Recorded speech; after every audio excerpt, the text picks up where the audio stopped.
says it all, folks.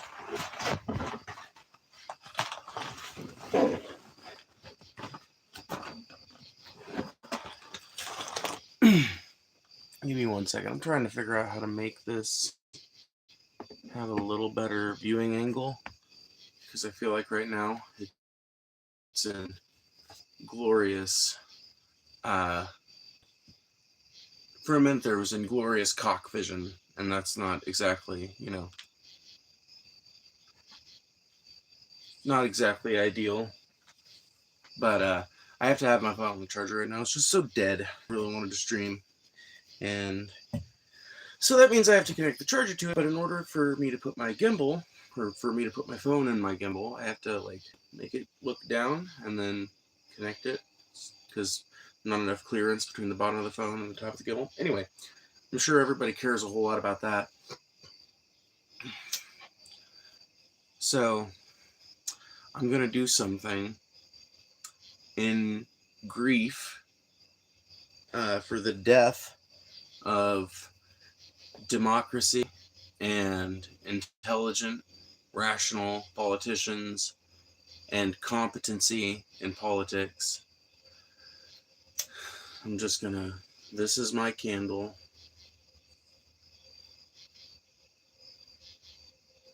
Let's all hold a candlelight vigil for the death of our country.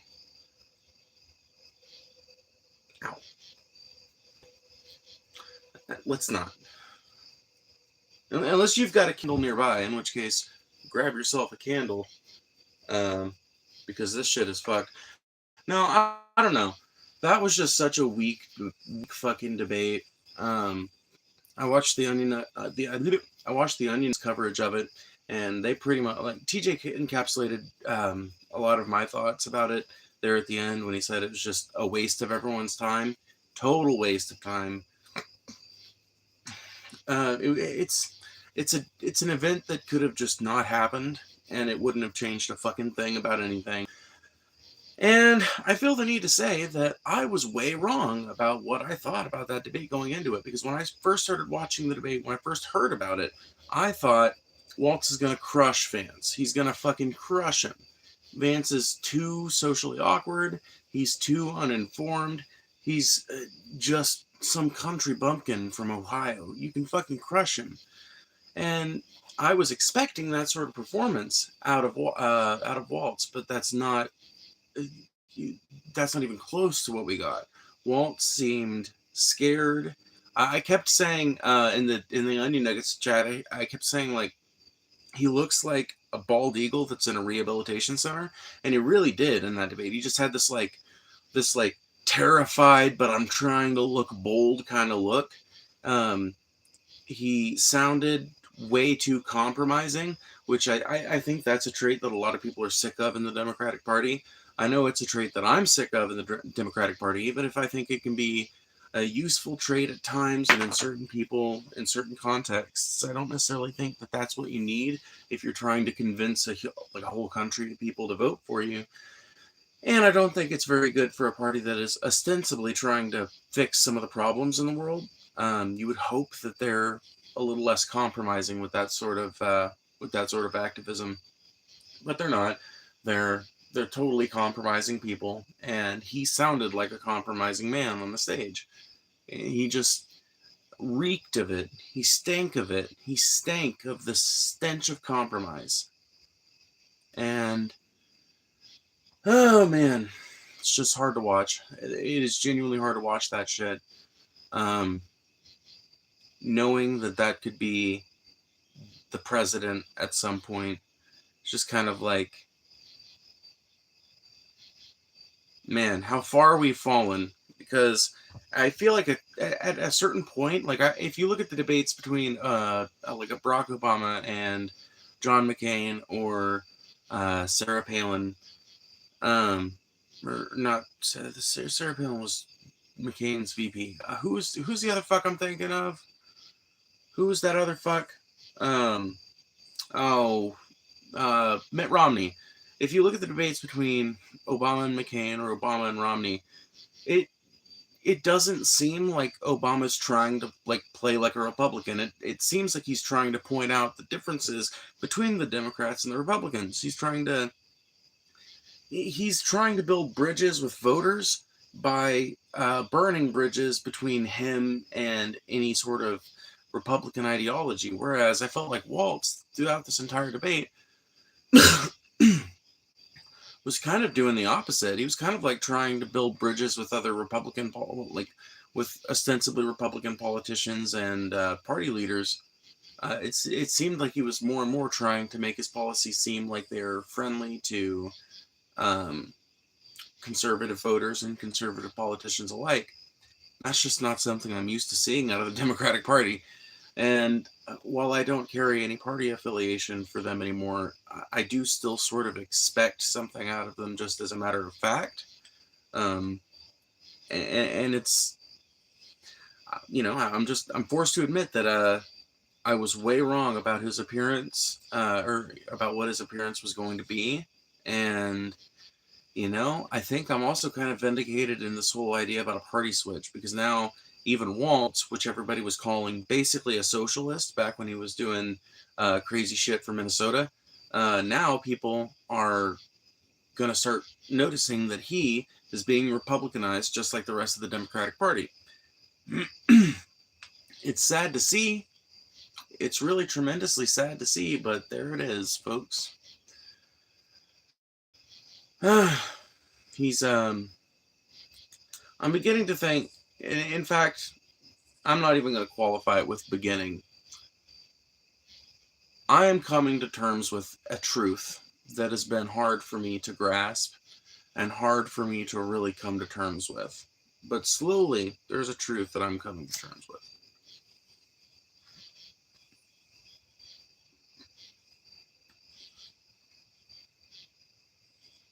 And that's that the Democratic Party, not only is it not a good vessel for getting actual change done in the country and getting what people think of as leftist activism turned into leftist legislation in this country, not only are they not a good vehicle for that, they actually work to stifle it. It's worse than them just not being very good at it at this point. They're working to stifle it. They are actively moving their party position further away from the basis upon which they started. They're all of them, everyone who is affiliated with the Democratic Party at a high level at this point is being forced to take farther and farther right-wing positions in order to remain, at the center of the Democratic Party, to remain on that, to keep towing the line. That line keeps moving towards the right. And I'm starting to have to accept the truth that that is just what happens to every single person who ends up in high-level Democratic politics. It's a meat grinder. It's a grist mill. It's a ninja blender. That's what it is. It's you ever fucking anybody out there, you have a food processor, a Ninja food processor. You can put anything in that thing. It will all come out as the same sort of homogeneous 2 millimeter clumps. You can turn. I'm pretty sure that Ninja could turn cardboard and water into a drinkable soup with fine particles. Like, it reduces everything to homogeneity. And that is exactly what the Democratic Party does.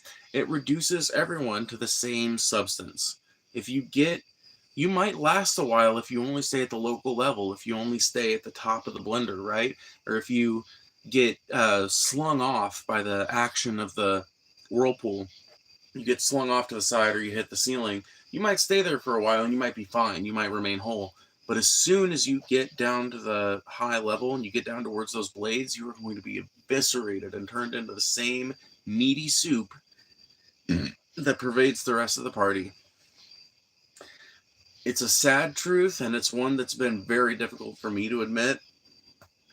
But I am never going to vote. I'm never going to advocate for someone to vote Democrat again. unless it's in like the very strictly local sense, because there is a difference when it comes to like local and state level politics. There can be a difference. Now, some state level Democratic politics are just national Democratic politics. Like California's Democratic Party is one of the strongest, yeah, state based Democratic parties. It's got a very strong wing of the party, so to speak. And I'm sure every other blue state is probably the same way. There are states that have a really strong Democratic Party presence that therefore have sway in national level Democratic Party politics. But for the most part, in smaller states and red states, a lot of them are not even being focused on at all by the DNC, which is, by the way, another reason why they fucking suck.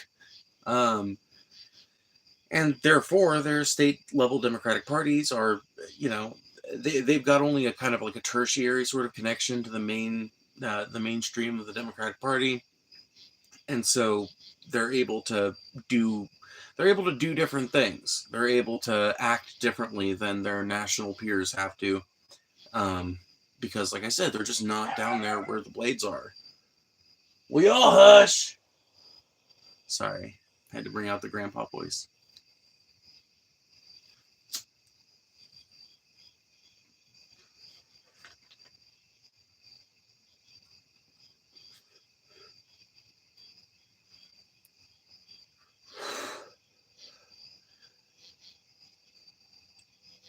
Yeah, crazy shit, man.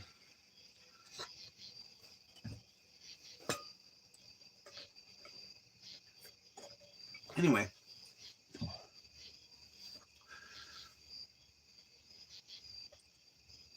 I think at a local level it's still fine, but I think it should always be about a particular individual. that that should be the focus, right? You should. I'm never. I'm not going to tell. I'm not going to tell other people how they should advocate. But for my part, I'm not going to advocate for people to vote Democrat ever again.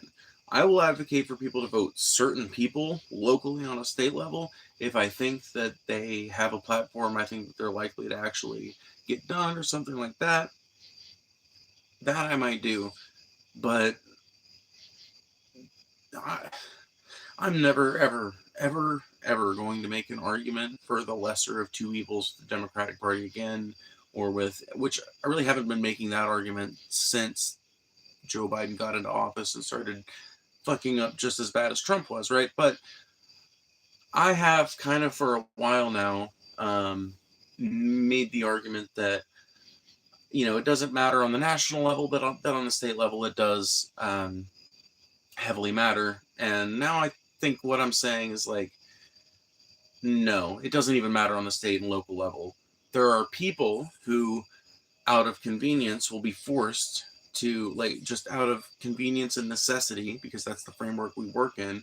There are individuals who would be good, like good actors in politics, probably at a state or local level, who are going to, by necessity, have to fly the Democratic flag. And I think it may in the future be appropriate to vote for those people. But never again will I be making that argument for like state, like national senators, right? That come from a state and are elected by a specific state, but that do all their work at the top level, that are heavily involved in high level democratic politics.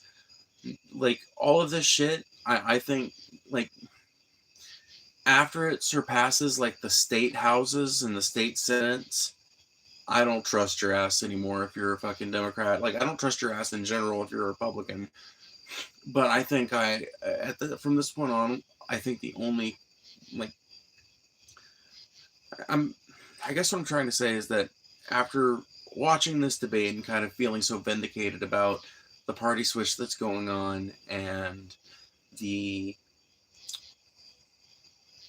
march to the right of the Democratic Party, it now seems to me like there is a spectrum of trustworthiness that I would be well served to assign to people that ally themselves directly with the Democratic Party. And that's like, it starts from like you can probably trust them. They probably mean what they say. They're probably good people that they seem to be, to completely untrustworthy, right? And its chapters are separated by the tier that you're on. So at this side, where you've got the generally trustworthy folk, you've got like local mayors that may actually be doing good things. You've got um, city council people that may actually be doing good work. You've got like super local sort of like superintendents, county board type people, right? Then the next up from that, probably still a good person if they seem like it, but kind of they're getting on the road towards corruption. That would be like, you know, um, people that are like supervising entire districts, people that are in the state senate, people that are in the state house, and then when you get to like, yeah, you're pretty much on the road to corruption, and you could be corrupted at any time. Where you've got your state senators, like, no, I guess not. How do you put that? Because we've got like two different types of senators here in the U.S., right? We've got state senators, and then we've got like national senators, right? I guess that's how you put it. When you get to be like the national level, that's when I can't trust your ass anymore, because you're either corrupted actively or you are on the road to corruption. You're on the road that I have just seen mince every single person in politics that I ever liked. I've seen it mince them into fucking into to bloody dust. I've seen it turn them into ground meat, gray homogeneous ground meat. Bernie Sanders, fucking Tim Walz. I genuinely liked him for a couple of weeks. You know, when he first kind of came on the scene, I was kind of like a quiet Tim Walz fan till tonight, you know. Barack Obama. I was a kid when he was elected for the first time, but I loved his ass. I loved his ass even after he was president, because my mom still loves his ass. Because honestly, my mom is one of those few million people in America that were genuinely helped by the Affordable Care Act. I would be lying if I said she wasn't. My mom could never get insurance before the Affordable Care Act, and therefore she just had to not get most of her medical treatment. She just had to, she could do it, just wasn't a thing, because she was self-employed. And so she was not able to buy insurance for a lot of years. She was self-employed and she had pre-existing conditions. And so, you know, for a lot of years, it was basically prohibitively expensive for her to even get that type of insurance, because there were so few companies that would even take her as a patient, basically. And the places that would wanted like $1,500 a month for her health insurance. And now, you know, the Affordable Care Act made it to where there's like limits on how much they can eat your ass on health insurance, and they have to take everybody. They can't pick and choose based on pre-existing conditions and shit. And you know, that was a good thing, but Obama was still chewed up and spit out by the Democratic Party. You know what I mean? He became one of the top echelon of that party, one of the rule makers and tiebreakers of that party, but at what cost? You know, his youth, his morals, his principles, you know, at all of these costs, was that power won. He gave up all of that to be, you know, christened the fucking king over there, basically.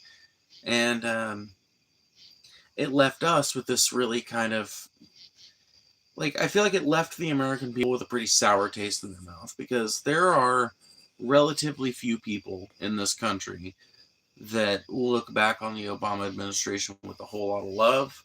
Obviously, Republicans largely look back at him with a little bit of disdain.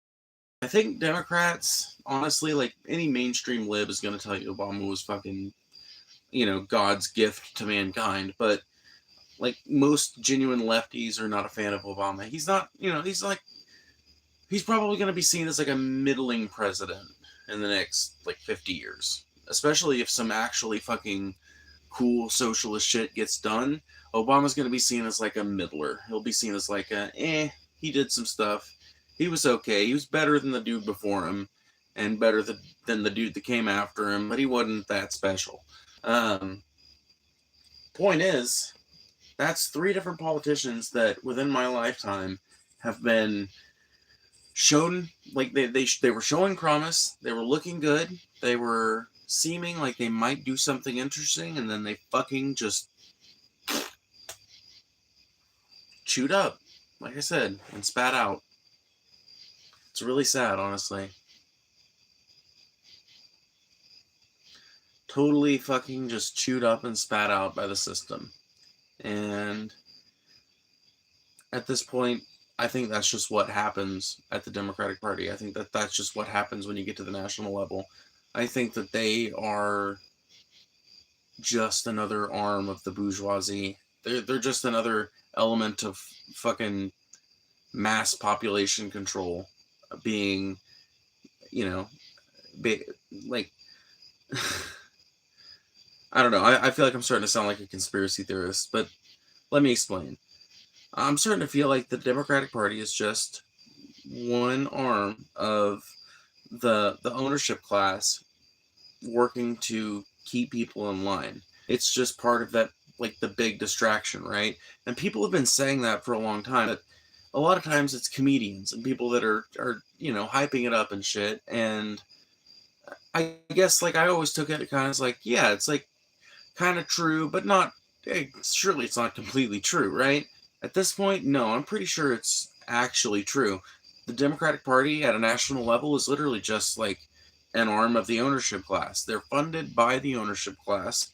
They are supported by the same political action committees that support the Republican Party in other years. They are not loyal to any specific policy position except whatever's just to the left of the Republicans. That's where they will always attempt to be. And that tells me that they have no interest in the things that they occasionally pay lip service to. And if they have no interest in those things, I don't care how much lip service they pay to them. If they're not actually going to do a fucking thing for workers, I'm not going to do the thing anymore. I'm like, there's got to be another way. There has to be another way. We can't keep on going like this. We can't, and I know I'm not the only person who sees the writing on this wall, because I listen to people on YouTube who are fucking pointing it out, like, you know, like 18 times a fucking show, and I see the comments in the fucking videos. A lot of them seem to agree. So it's like, why don't I hear this sentiment out in the wider world? I think it's because for a lot of people, actually admitting what they think is just catharsis. But in their heart of hearts, they've got this sort of like, well, go along to get along, sort of like, I'm just going to do what we have to do to get through the next year sort of fucking mentality. And I feel like it's fucking us all over, because really what we need is not a let's just slog through it, we got to get through it to get through it mentality. What we need is a we can't go on living like this any longer mentality. That's what we need. We literally need the mentality of like Russia at the collapse of the Soviet Union. We need to realize that this ain't good. All of our infrastructure is collapsing. The party that is supposed to be the party of the worker is very rapidly showing itself to be the party of the bourgeoisie. The party that was always the party of the bourgeoisie is quickly becoming the party of the outright fascist. Shit's fucked up. There have been more strikes in the last 5 years than there were in like 20 years before that. The reason for that is because workers have been fucked so hard. And I say that as someone who works like usually 5 or 6 days a week. Like at least 5, usually 6. You know what I mean? I'm usually pretty lucky if I have like a day off in a week. There have been weeks where I've worked like 10 days in a row. And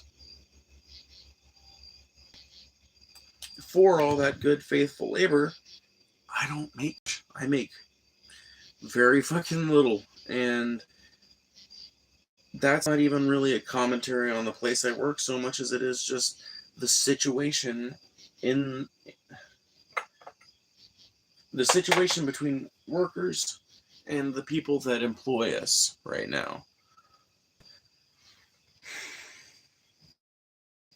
Now, it has become standard to underpay people that do jobs like I do.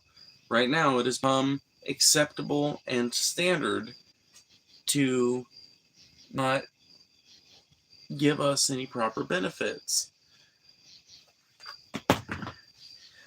Which means any business is going to do that. It doesn't matter where I'd be working unless I'm working at a place that just really fucking values being different from that, you know? It's just an outgrowth of how things have gotten. If every company around the place I work was paying $15 an hour, the place I work couldn't afford not to pay $15 an hour. They would have to have workers. And they're not going to have any workers if everybody's working at the places that are paying $15 an hour. People would say, oh, that's just going to drive up inflation. But here's the fucking thing. Inflation has gone up something like, I don't even remember the numbers, but it's some insane amount that inflation has gone up over the last, 4 years. And if you look at the rate of wage growth, it's nowhere near that fast. It's not gone up at anywhere near that rate. So inflation has gone like, whereas wages have gone like,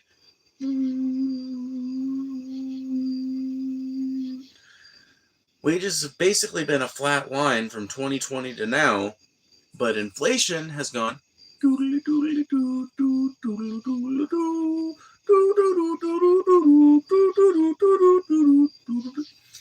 like that's not a good sign. That means that the thing that we were all see, the thing that pisses me off about this, right, is that people have been bullshitting me about how increasing wages for people would make inflation go fucking sky high. People have been bullshitting me about that since like 2015, because the fight for 15 has been like a 10-year long fight, maybe longer, but that's how long I've known about it. You know what I mean? Like, people have been pushing for people in some of these fast food places to get $15 an hour for literally a decade now, at least. And people were bullshitting me back in like my first fucking political conversations when I was like 17 and 18 in like 2016, 2015, about how you can't give people that much money because that's just going to make inflation go up. You can't set minimum wage that high. In fact, I remember because one of Bernie's fucking big points in 2016 was we need a $15 minimum wage. We need minimum wage to be $15 an hour. It was one of his big points. Biden fucking scooped it for his 2020 campaign, right? He was doing the same thing. But Bernie was the one who originated the policy, and it was part of the fight for 15. And that was going on back in fucking like 2015, 2014, when Bernie was running his campaign, his first campaign. That has been going on for a long time. People were telling me back then, you can't do that because it's going to raise up inflation. It's going to make inflation go sky high. Well, the fight for 15 lost. The fight for 15 did not work out. There's a fucking states that responded to it. Most of them, hell, a lot of them went the fucking hardcore other direction. The state I live in has no minimum wage. It is only by the grace of the federal minimum wage that people here are paid at all. God, that just hit me like a ton of bricks when I said that. I'm sorry. Anyway, we were bullshitted for years about how inflation was going to go up insanely if we ever increased wages. And what's actually happened is that wages have not increased for the vast majority of people, but inflation has made prices skyrocket. So shit that used to be like $2 or $3 is now like $6 or $7. Shit that used to be like 95 cents is now like $2.50. You know what I mean? Like, really, the only thing that I can think of that hasn't experienced like some super sharp uptick in prices that's actually kind of like normalized is gas prices. But I'll be honest with you, I've tried before. I've tried my level-headed best to understand gas prices, and I never have. I don't know that I ever will. I don't know how they work. I don't get them. I know that they're based on the price of a barrel of oil, but I don't know who determines that price. It seems like it's a standard. It seems like it can change from like day to day and hour to hour. I don't get it at all. Someone is one of these days going to have to explain to me how the fuck a gas price works, but it ain't happened yet. And I worked at a gas station, so it's fucking all Greek to me. But everything else is more expensive. Housing, more expensive. Groceries, more expensive. Car maintenance shit, more expensive. Cars themselves, more expensive. Fucking hell, even musical instruments, which is usually like a thing that's not even that fucking closely subject to market conditions, have gotten more expensive. Like, every fucking thing, no matter what sector you look at, it's gotten harder to do it. Fast food, for fuck's sake, has gotten so expensive. Now, there's a few places that are kind of trying to like buck that trend a little bit, and that are still making oodles of money, but that are giving customers a way better value than a lot of places were for a long time.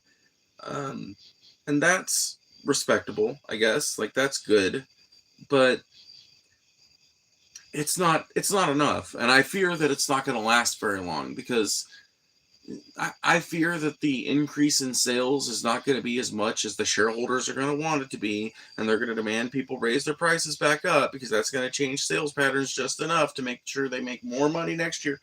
All of this shit is just fucking based on what ends up making the shareholders the most money at the end of the year, and that means that any importance or bearing it might have on the lives of American citizens is a completely secondary concern, if it's a concern at all. Oh, so how's everybody doing?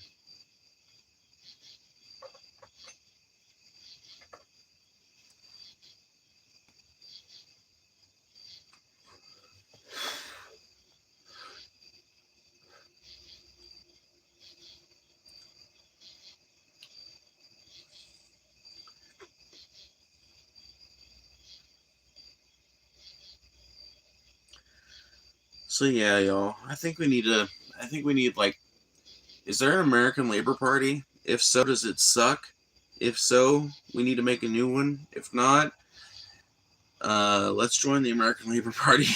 I don't know, like, does anybody else feel like the DNC's days are numbered, because people are just gonna eventually realize that they're just voting for fucking Republicans, and they're just gonna like either stop voting for them or just start voting Republican because that's clearly what they want?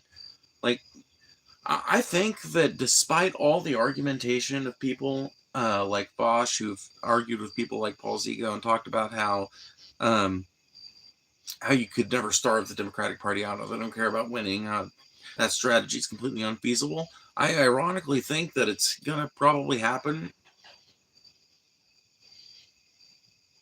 What the fuck?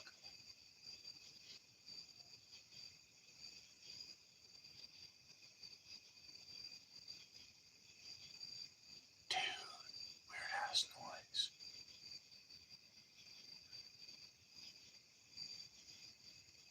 noise. Dude, I don't like that noise one bit. I guess it could have been one of the dogs, though. It's aliens? Dude, I hope it's not fucking aliens. I guess it could be aliens. Dude, maybe it is aliens. Come on, dude. I'm ready. I'm ready. Take me. Come on. Bring it on. Please. Fuck this place. I've literally spent the last 30 minutes talking about how fuck this fucking country is. I'm ready to go. Come on.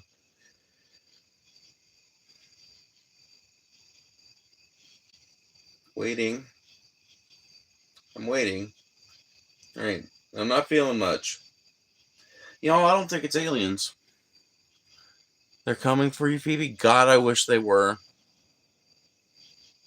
After that debate, I'm so ready. Oh my god, you know it. Dude, the title says it all, like I said at the beginning of the stream. I'm never gonna vote for the fucking Democrats again. I will vote for like a local politician that's gotta be allied with the Democratic Party, because that's the only way they can get on the fucking ballot. But I am never gonna vote for a national level Democrat ever a fucking again. It's just not gonna. I can't, dude. I can't stomach it anymore. I literally can't. I literally cannot stomach the fucking nastiness of the idea of ever voting DNC again.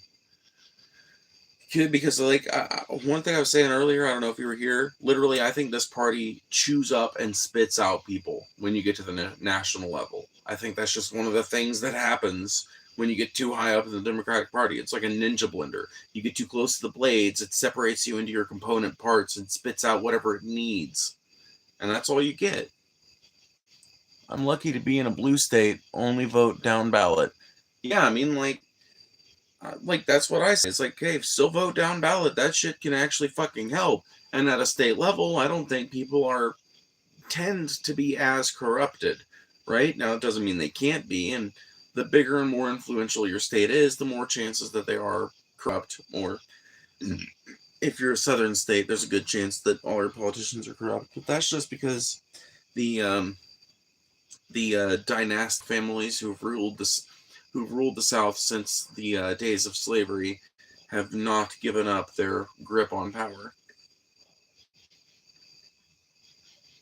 And incidentally, they won't until some other political party comes down here and tries to actually win votes. It's not going to be the fucking American Democratic Party.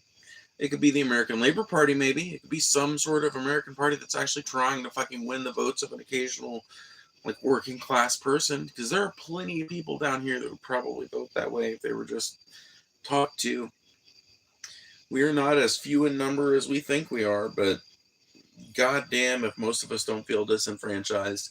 And I can't blame us, because, like, honestly, there are a lot of people who they fucking get gung-ho to vote. They get this feeling, they get a bug up their ass that things are just going to go their way. They vote with a lot of expectations. It doesn't go their way, and they never vote again, right? And I think that has happened to a lot of people. But it's like, you got to keep doing that and keep doing that activism when it comes to state-level politics. Like, you just got to keep it up. It's only through that pattern of keeping it up for 20 years that you actually get that change. On the state level, it does happen. You can see it happen in your lifetime. You can even participate in the change as it happens. On the national level, honestly, sometimes I think that the shit that happens on the national level is just a machination that we are not really privy to the true workings of, you know? Like, it's made to look like some sort of electoral process with legislators and Supreme Court justices and shit. But the more I learn about it, the more it starts to seem like things just kind of happen as they need to, based on things that are very often supposed to be outside of the purview of a given agency or a given branch of government. Imagine how he feels after dropping the ball like that. Oh my god, dude. Do you think he even recognizes that his bald eagle looking ass dropped the ball? Do you think he even recognizes that? Because people like that are very prone to overplay their success. Like, he's been hyped up already, and I think he thought he was doing great, and there's a good chance that he doesn't have enough self-awareness in a moment like that to realize that was bad. I need to do some fucking PR work after this because that was bad. It was just like, he should have been a stunner. That's the problem. He should have been a fucking stunner. Like, he should have come out there and really emphasized how fucking young, naive, and stupid JD Vance is. How, how, I don't know, weak he is. How, like, nerdy and fucking, like, honestly, I'm an autist, so maybe I don't have any room to speak, but I think Paul was right when he pointed out that JD Vance is autistic as fuck. He's, like, autistically. That's not exactly a great quality for someone who's going to ostensibly have to do diplomacy. But he got to cover that up because he never got put off of his game.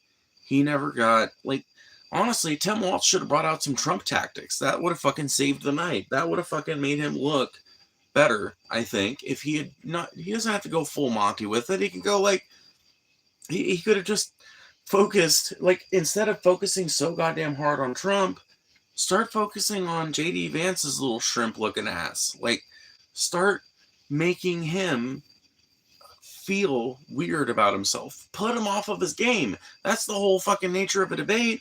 It's not like, I've always been led to believe that the art of debate is throwing someone else off of their game to the point where the audience comes away thinking you had the better arguments, whether or not you had the more logical arguments or not, right? It's about throwing the other person off of their game. It's a verbal wrestling match. That's all a debate is. It's not about educating the audience. I mean, it can be, but a presidential debate shouldn't be. It's not supposed to be about. Um, it's not supposed to be like looking best through showmanship. Like, not showmanship. What's the word I'm looking for? It's not like American debate is not supposed to be a civility game. It's not supposed to be a game of compromise. It's supposed to be a game of verbal wrestling where you stand up for the shit that you believe in and you make arguments for your positions.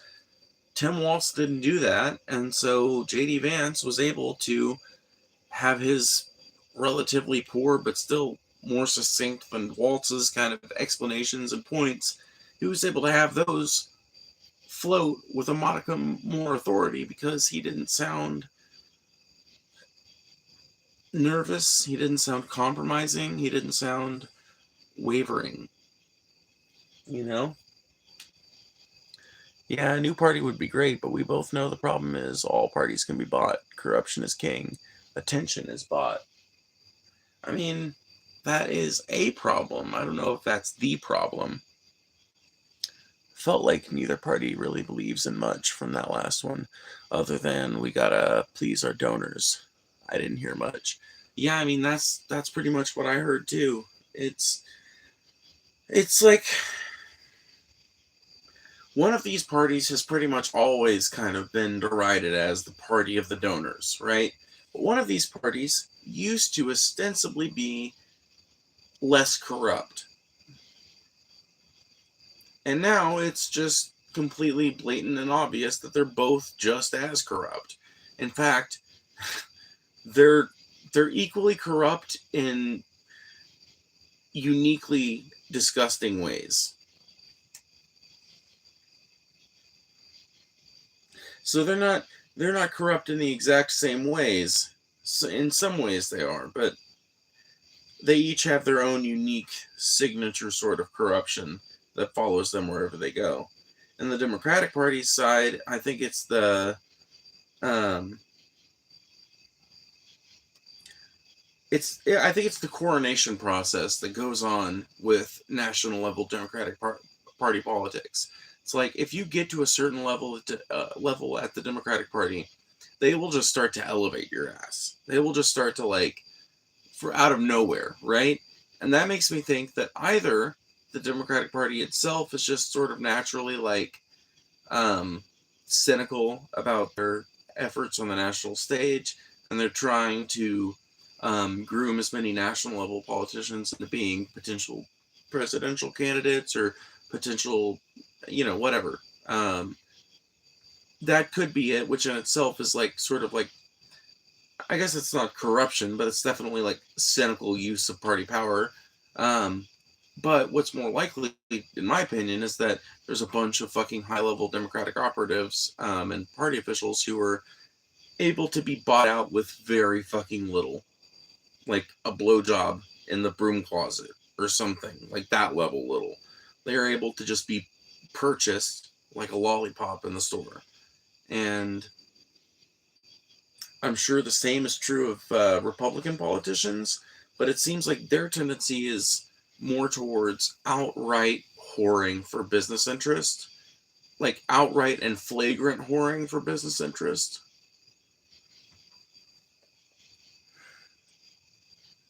But yeah, I mean, I don't know. I feel like a new party can happen, right? Um, and every party can be bought, but that doesn't mean every party will be bought. Um, a big part of the reason why the Democratic Party is such a disconnected party, why it's got so many problems at the national level, is because at a certain level, your politicians no longer become people anymore. They become like they become celebrities, right? So at a certain level, a Democratic politician is no longer a person you know from your community. It's a person who's making appearances on the world stage and on the national stage. And you see them out in public, they're going to be with an entourage. They're going to be at least with a few bodyguards. At the very least, they're going to be with one bodyguard. You're not really going to have that same level of approachability that you had with them when they were just the mayor, when they were just sitting at a table eating their McDonald's, and you could walk over and talk politics with them. And, sorry, this cat is like, speaking of fucking horrors, this cat is just fucking like addicted to me. But anyway, I think a big fucking problem with the Democratic Party is the fact that we allow it to be structured the way it is. So it's so centralized.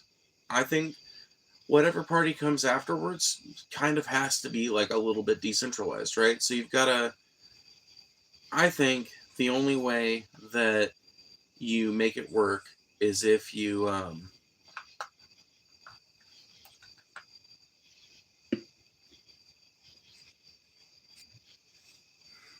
I think the only way you can make it work is if you make it so that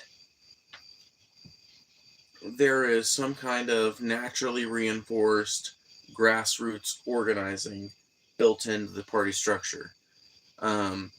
Maybe rules on how much money a party official can ever be paid. Maybe it should be in the charter of the party that, like, it's not a get rich quick scheme to get elected in it. I don't know. Like, I don't know what the solution would be, but it would have to be something that keeps the party in what I think should be its more natural state, right? Which is like the United States is a country, but it's a country composed of individual states with their own constitutions, their own rules, their own laws, their own politicians, their own people, their own culture, and everything else, right? And because of that, I think it should be like, I think the Democratic Party's main fucking work should be going on at the state level.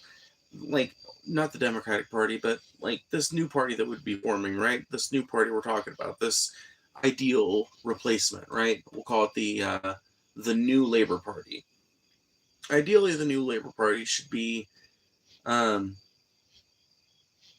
maximally state and local focused, right? So, like, you shouldn't be able to become a national level sort of like politician in the way like a Democratic Party operative can. You know, like someone like you get to that level with the Democratic Party, and then you get this whole level of commensurate power within that party, and all of these different like in connections and shit. I think that this new Labor Party should not have any of that shit going on. And when it puts up a presidential candidate, like I think that, like, obviously you're going to have coordination between the different state level new Labor parties, right? You're going to have some sort of coordination between them, but you don't have to have constant coordination on everything the way it currently goes on with the Democratic Party. You don't have to have so much coordination that it becomes like this meat grinder machine at the top that just reduces everybody to the same disgusting sludge, right? So, god damn, I'm sorry, my nose is itchy, y'all. So you have to have some sort of coordination, but what's the level of that, right? I think that optimally, the party's charter should have in it that people that are involved at the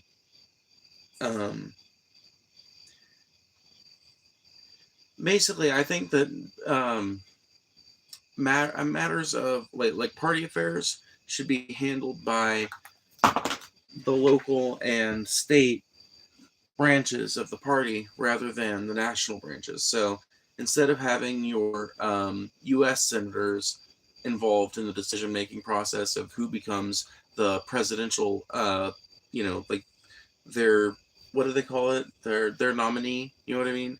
Who becomes the new Labor Party's nominee? I think that should be a decision that's actually made by the local and state level politicians instead of the national level politicians, which is, from my understanding, how it currently works. because if it's gonna be, if it was like made up of a, if the if the presidential committee, why can't I fucking talk tonight? If the presidential committee was made up of, maybe it's because I haven't taken a drink in a while.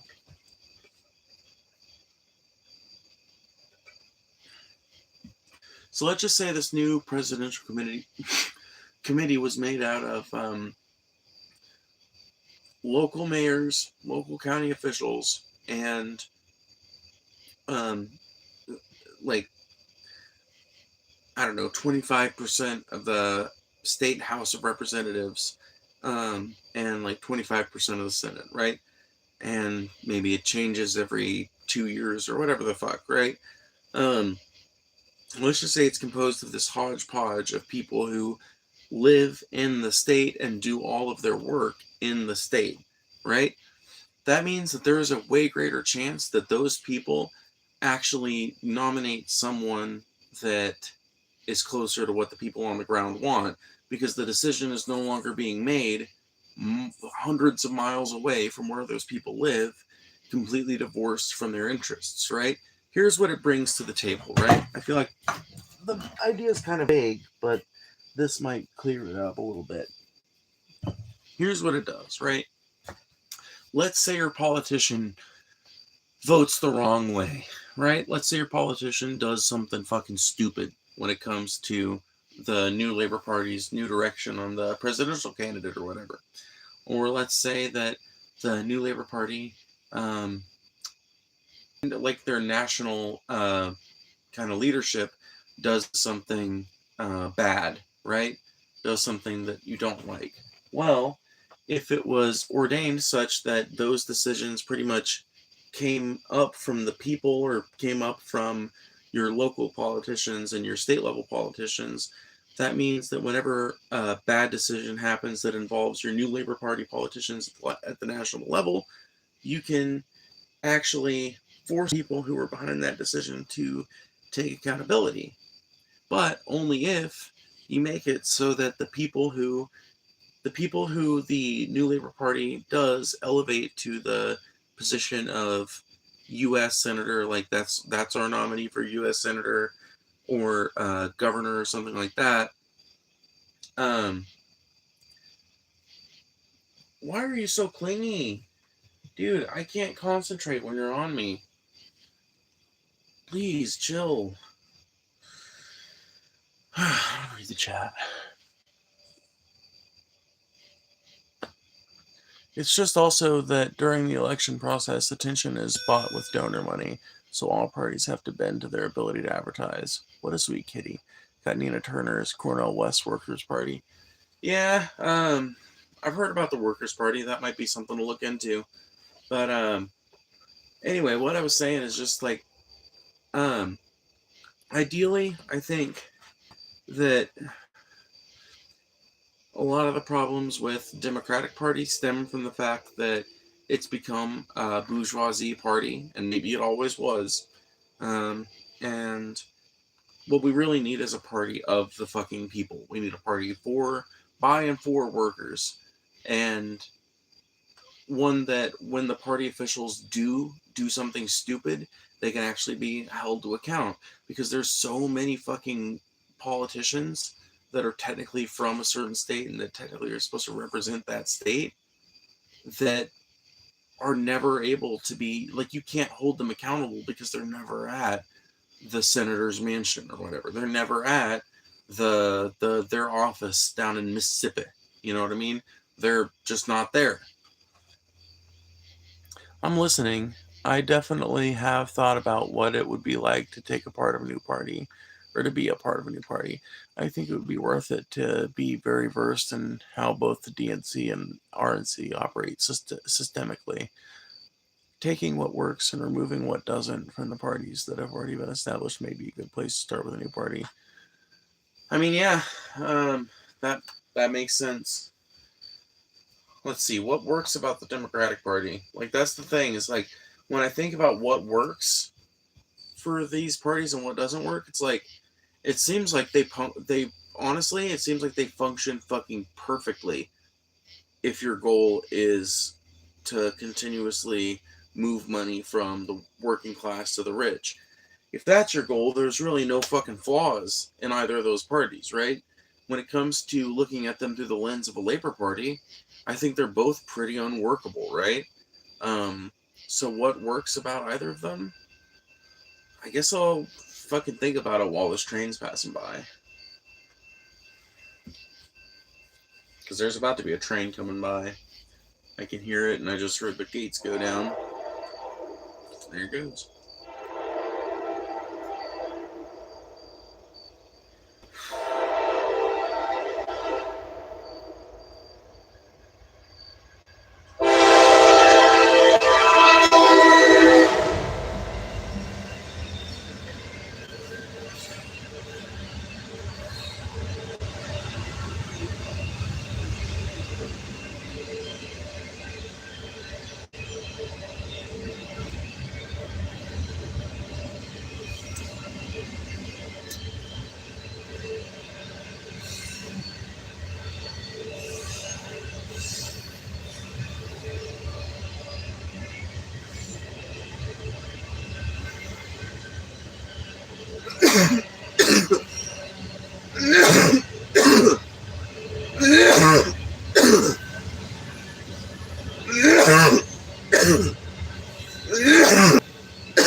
I guess it's probably quiet enough now that I can continue. So, what works about the Democratic Party? I thought about it, and honestly, I came up with more things that don't work than I did that do work. But one thing I thought that does work about the Democratic Party, thank God, now the train's gone. Anyway, they are intimately familiar with the inner workings of the human mind, um, at least on some level. Now, in a lot of ways, they apply it way too cynically and they apply it too directly, and so maybe they don't have as complex a knowledge as I'm giving them credit for. But the Democratic Party, at least many of its high level operatives, do seem to understand kind of the value of appearances, the value of looking cool and sounding cool. Um, that works about the Democratic Party. I think that's something that the Workers' Party would be well advised to kind of do themselves and to kind of shoot for. What I mean by that is they need to elevate people um, to positions of leadership and positions of front facing ability in that party who have natural charisma, who have sort of a natural ability to talk to people that are good at glad handing. You know what I mean? Like glad hand, glad handing is just one of those things that's just kind of like forgotten about and kind of like not thought about anymore. But it's something that the Republicans are still kind of good at, and that's the thing that works about their party that I think the Workers' Party could learn to do. And the Democratic Party has always been pretty good at glad handing over the internet. Ever since that's become an option for them, they've gotten really good at that. And so I think that they really need um, to adopt that, right, as part of their part of the push, right? I think that would be a good thing.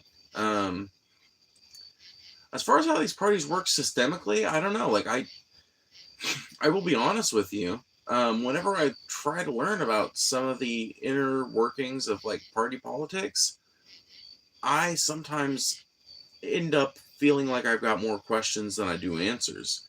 And I feel like maybe that's because I'm kind of stupid, but it might also be because maybe this shit is just sort of arcane. Maybe it's even intended to be arcane, so it's not easily understood.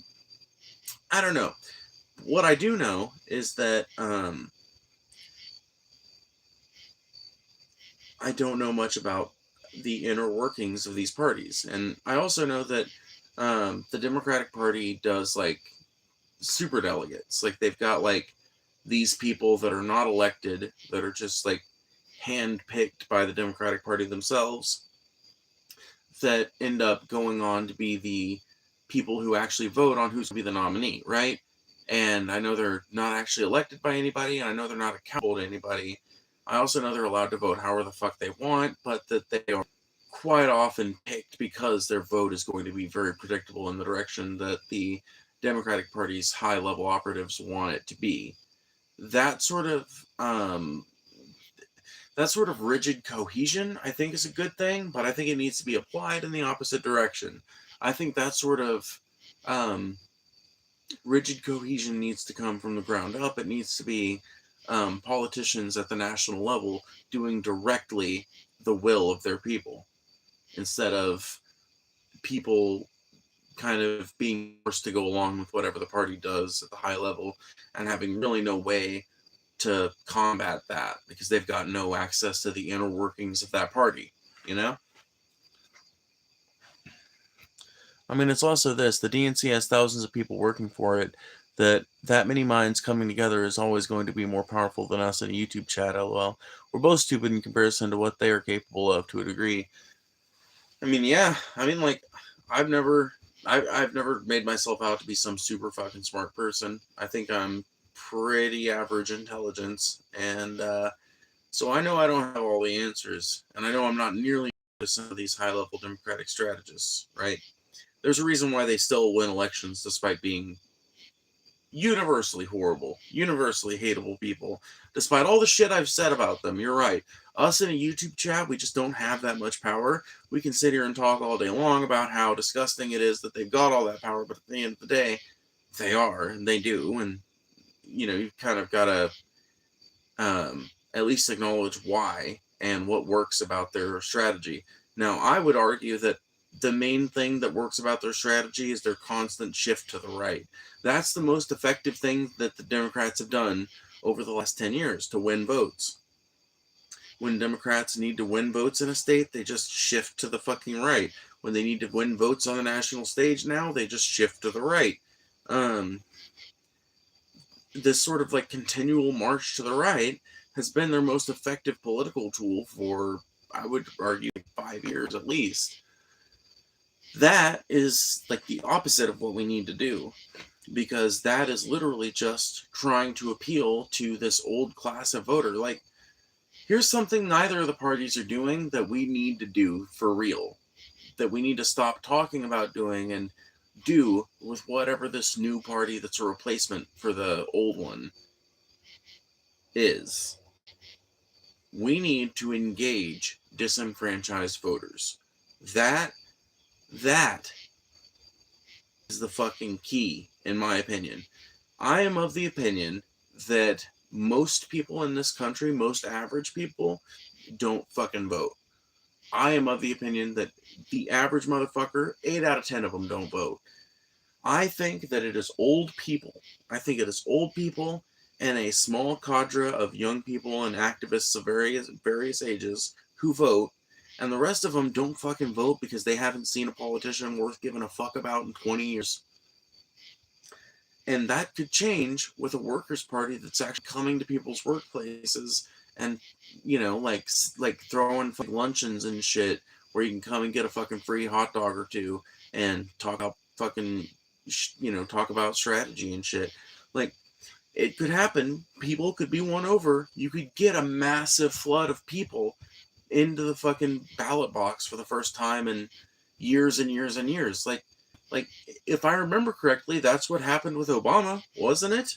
Was that not part of what won Obama his big landslide victory? Is like I don't know, it was a landslide, but wasn't that what won him his big victory? It was the fact that a lot of people who usually didn't vote actually came out and voted for his ass?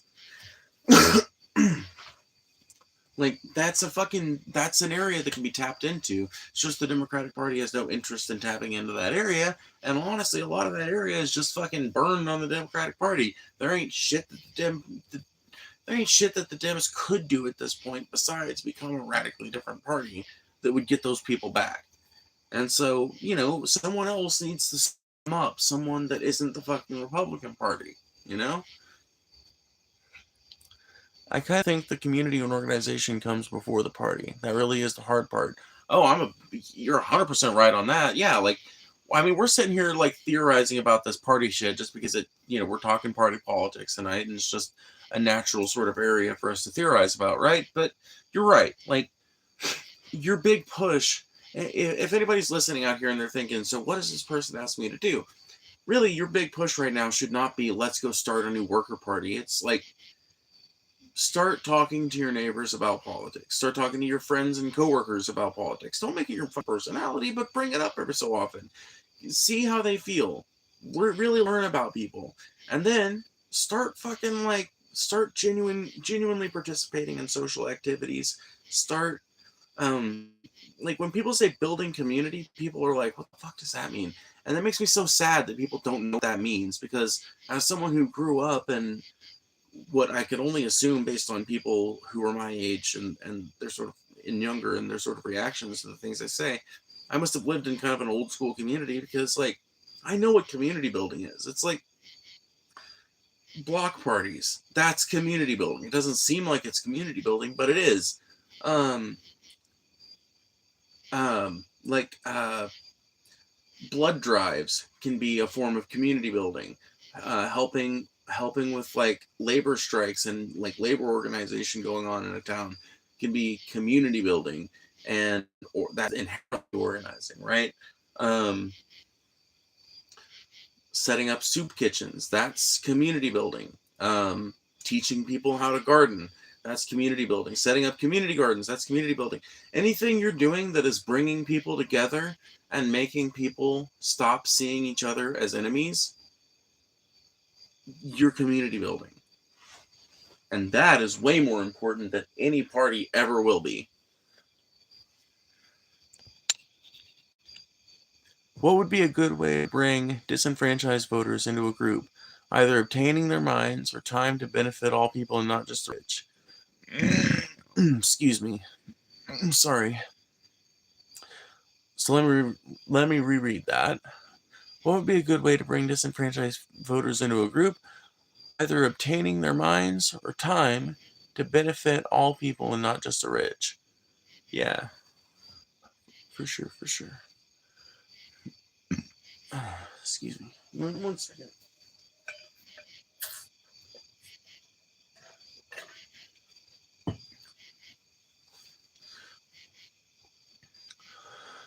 Yeah, I do think about the potential that was wasted on Bernie. Imagine if Bernie was more of a Ross Perot 2.0 but got more votes. I don't think it was wasted on Bernie. I mean, I guess it kind of was, but like we are not at fault. I guess the reason I take issue with that, right, is because I think it sets up this sort of like idea where somehow the people who were really hard advocating for Bernie are to blame for like things not happening better or whatever. It's like we wasted it, like we didn't waste it. The Democratic Party wasted it. The Democratic Party could have been this is another reason why I can't ever vote for the Democrats at a national level again, because the Democratic Party in 2016 came upon a crossroads, my friend, and they went with it. They came upon a crossroads where it was like, do we want competent governance along with a little bit of social recovery and a little bit of social safety? Or do we want a slow descent into fascist madness? And they chose the slow descent into fascist madness when they chose Hillary Clinton as the nominee instead of Bernie Sanders. And that was a fucking decision that you and I had no fucking control over, my friend. Literally no control over. Even if people on the ground had universally supported Bernie. And honestly, there were a shit ton of people who were like anti-Bernie, bro, but who would say like, well, I mean, yeah, obviously Bernie would be better than Hillary, like, duh, but like, like clearly the party's not going to go with Bernie. Like, we can just see, like, you can just tell. It's like, those people are not to blame. As annoying as they were, as shitty as they were, as stupid as they were, they, I don't think, are the ones to blame for Bernie becoming fucking ingested by the system like a fucking duck.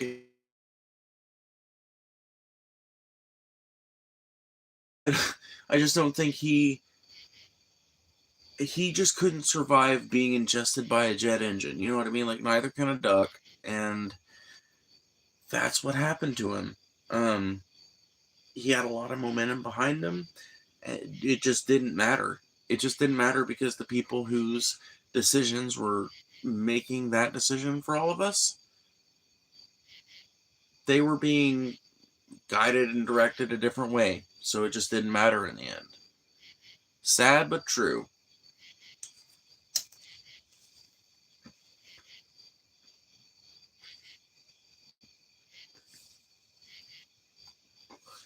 Yeah, gauging your community is a start, then joining other organizations and starting one is the key. But man, that takes so much work. It does, but it's work that's worth it, right? You have to do it. It's like it's one of those things that people just have to start doing if they have a genuine interest, in my opinion, of like actually changing things. Now I get it if you're just passing through a certain spot or whatever. I understand if you're not like trying to volunteer at every community garden at every little town you live in for a year or whatever.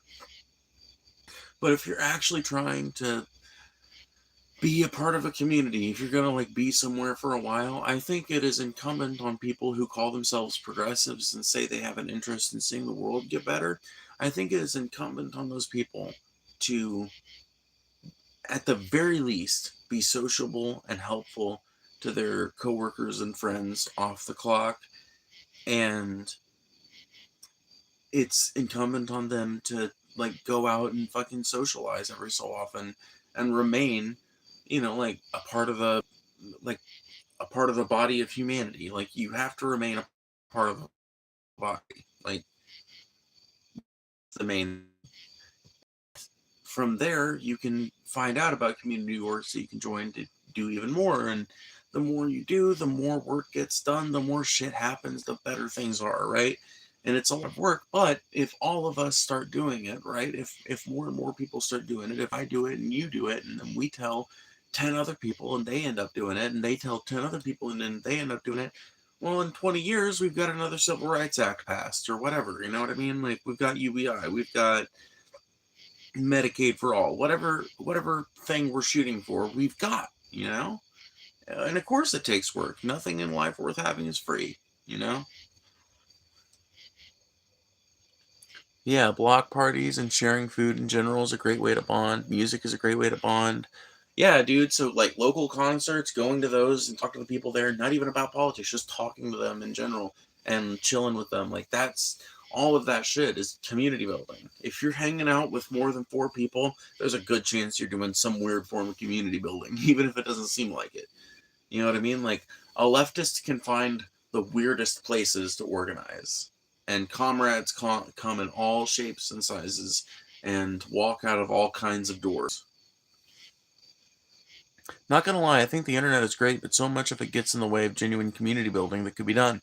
It really does, because people, number one, there's a bunch of people that are addicted to their cell phones, and I know because I said this, there's gonna be some skivvy scrolls in here just as I said this, and they're gonna say like, says the person that's looking literally streaming on their phone. But it's like I spend what time I spend on my phone either doing this or switching to a new video that I can listen to in the background. Literally, that is my screen time. I don't have any sort of like text scrolly type of social media. I watch probably about 20 shorts a day, I would say. Probably about 20 shorts. Less all the time because I just find myself like looking at them, scrolling through them for a fucking long ass time. I don't like that. I literally just am not a fan of that loop. I don't like being stuck in one place doing something that's like the opposite of productive, right? So if I'm not streaming with my phone, but I'm on my phone, there's a good chance I'm either texting somebody back, engaging my community in some way, or switching on a new video. You know what I mean? Like turning on a new video, going to a different video, like backing up a scene so I can see what's going on. Um, And so I spend a lot of time listening to shit off of my phone, but that is functionally no different than listening to shit on your TV or listening to shit in your radio back in the day, or listening to the Vilder tell stories while you're fucking skinning hides and shit. Like, there's, you know what I mean? That is a storied tradition of humanity that I'm proud to partake in, but I don't spend all day scrolling on my phone, but a lot of people do. You know what I mean? A lot of people are literally like habitually addicted to the act of getting their phone out and looking at it and scrolling on it. And that's just not, you can't community build when you're on your phone 24/7. You can't. You can't do it. You can't socialize when you're on your phone. People are not listening when they think. Like, like, I don't know. I don't want to be mean. I don't want to sound mean. All I'm going to say is that people need to realize that nobody thinks you're listening when you're on your phone. And that's just one of those things. Like, I know you didn't mention phones in particular, and you were talking about the internet, but it's like, dude, that's just an outgrowth of that shit, and it really bothers me. It's like, social media in general does this thing that is really worse than this just like phone addiction shit I'm talking about. Social media creates what we call slacktivism, right? So someone shares a tweet, or I guess you don't share a tweet. Do you share a tweet? You retweet a tweet, right? Or an X post or whatever the fuck. Um, so you retweet something or you repost it on Facebook, and you think that by your act of doing that, you have done something. You've caused some sort of action in the world. You've taken a stance, and your voice is now counted among the millions. When really, all you've done is engage some person's social media and added to their algorithm a little bit and help them make a little bit more money that month. That's it. That's all. That's all you did. Nobody in politics is looking at that or caring about that until it becomes a giant mass movement of people. When it starts becoming a mass movement of people that people are willing to fucking punch up a store about or something, then you might start to see action on it. But the internet makes people feel like they're doing a lot when in fact they're doing literally nothing. And that is one of the worst. That's activism poison. Literally. Yeah, wasted on Bernie is terribly uncharitable. You're right. Yeah, I mean, I wasn't even trying to shit on you. It's just like, I feel like I was not wasting my energy on Bernie. The Democratic Party wasted their fucking chance at being a good, legitimate party and chose to be a fascist party instead, you know? That's all. He's showing that there is demand for something better and it can be tapped into. Exactly. That's what Bernie was showing. But man, not gonna lie, all the anti-communist, Mao, etc. propaganda, I think very much is in the way of social progress.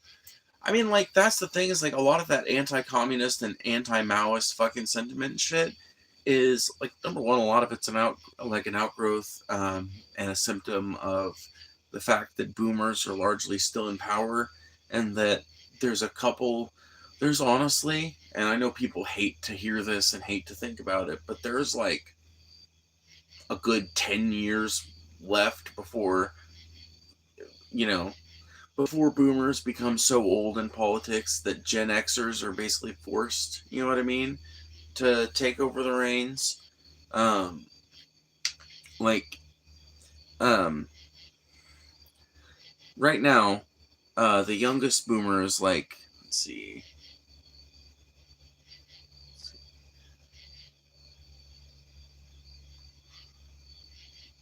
So right now, the youngest boomer would be 59 years old. That means, because there's plenty of politicians that start their career effectively at the national or state level at 60 years old. That means that there's a good 20 years before the youngest boomers become too old to be running the country and would be therefore getting ran by puppets, right? That means we've got at least 20 years of still having to deal with boomer politicians. We're going to have to vote them out, or they're just going to fucking run us into the ground because they're not going to give a shit. Literally, all they want is to make sure that if they do eventually get voted out, they've got the most cush fucking job the most cush fucking life that you could imagine, and that all their little fucking demonic spawn has the same fucking thing. That's all they give a shit about. Everything else can be damned. We need to vote them out. We have to vote them out. And the Democratic Party is not going to vote them out because it's fucking infested with those people. It's literally infested with hippies that sold their soul and are bullshitting their way through power. The people that voted for Bernie were way more of those independent or unengaged voters, not all your usual DNC voters. It's exactly what I was saying earlier. Bernie was, like, honestly, like a lot of the same people who were super excited for Obama and then disappointed by Obama were a lot of the people who were super ardently voting, like, about voting for Bernie. They were, a lot of that Venn diagram was pretty, the intersection there was pretty wide, right? And so you have to ask yourself, like, where did this fucking voting block go? It comes and it goes, right? What makes it come? What makes it come? What makes it appear on the forefront, right? Well, exciting candidates do. That's the answer. That's really the answer. Exciting leftist candidates, exciting seemingly leftist candidates make the unengaged voter get engaged. Number one, this country is a hell of a lot more leftist than it's given fucking credit for. Number two, a lot of motherfuckers are tuned the fuck out because they've been disenfranchised to hell. And number three, we could fucking change the face of politics in this country in 10 years if we engage those people in a permanent basis.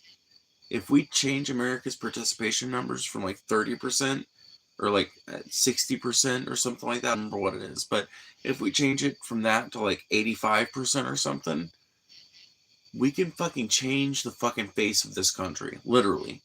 We can make it pretty goddamn close to a utopia if we do that with some kind of workers' party that is actually allied in a direct and tangible way with the unions of the United States. Like, we can do it. It's real. It could happen. The dream is real. Waiting for you to catch up with my chats, but yeah, 100% agree on phones. I'm sorry. I think I finally caught up with all of them.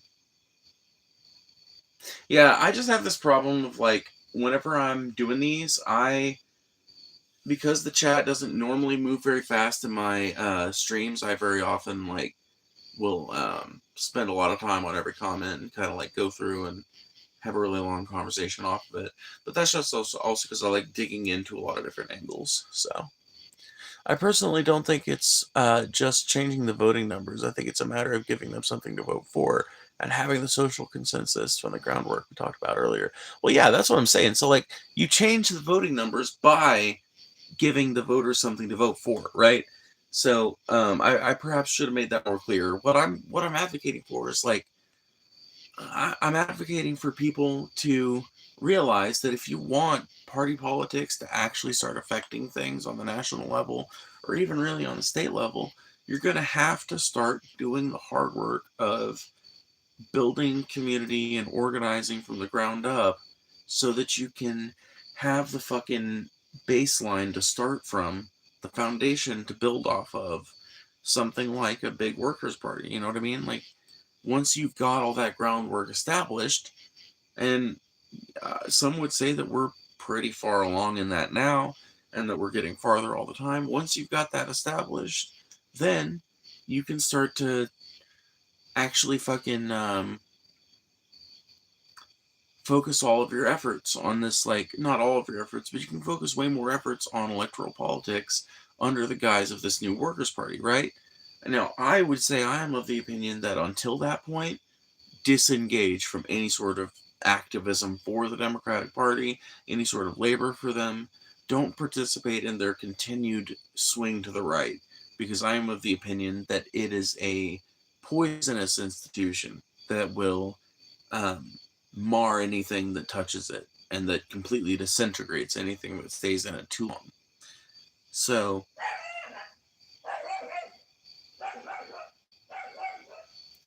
off she goes. I like listening to dig into all of it. Give me a break from typing. Thank you. I appreciate that.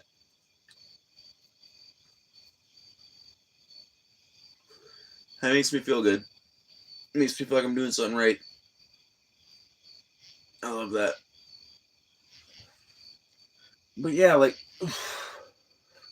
that's that's that's an underestimated part of this process. It's something that people often want to skip by. And I don't want people to think that I'm trying to skip by it, because you literally can't skip that step. You cannot go from where we are right this second to Workers' Party that fucking sweeps the national elections. And you can't do it overnight, right? You can't just do it with a snap of your fingers. You can't do it over the course of a year. You've got to do it over the course of like 4 or 8 years. You've got to have like a fucking long-term plan that includes like, here's the amount of things that we need to get done this month. Here's the amount of people we need to get registered to vote this year. Here's the amount of people that we need to, like maybe see if we can get into these social organizations that we work with, these organizing branches that we work with.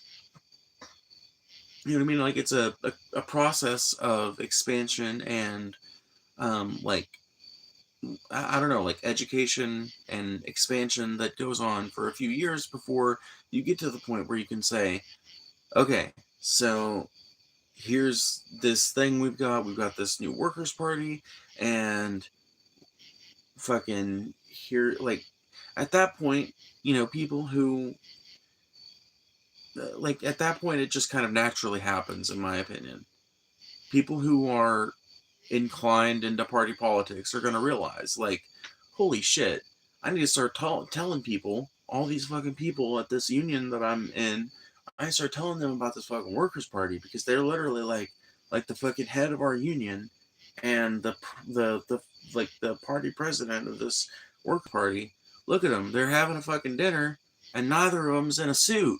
One of them's in their fucking their longshoreman's uniform. The other one's in their fucking uh, overall, in their fucking bibs.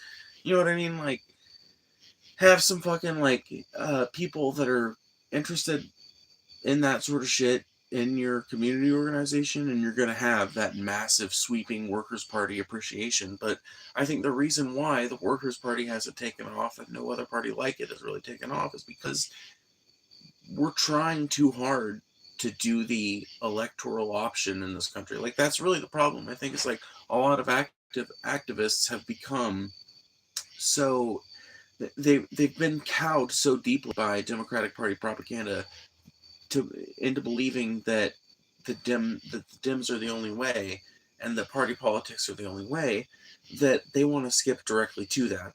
In fact, a lot of them think that that's the only way you can do that. You literally can't do anything but party politics, and you have to do party politics until you get to the certain point, and then you can do all the community building stuff, right? Electoralism has fucking brain rotted this entire society. Literally.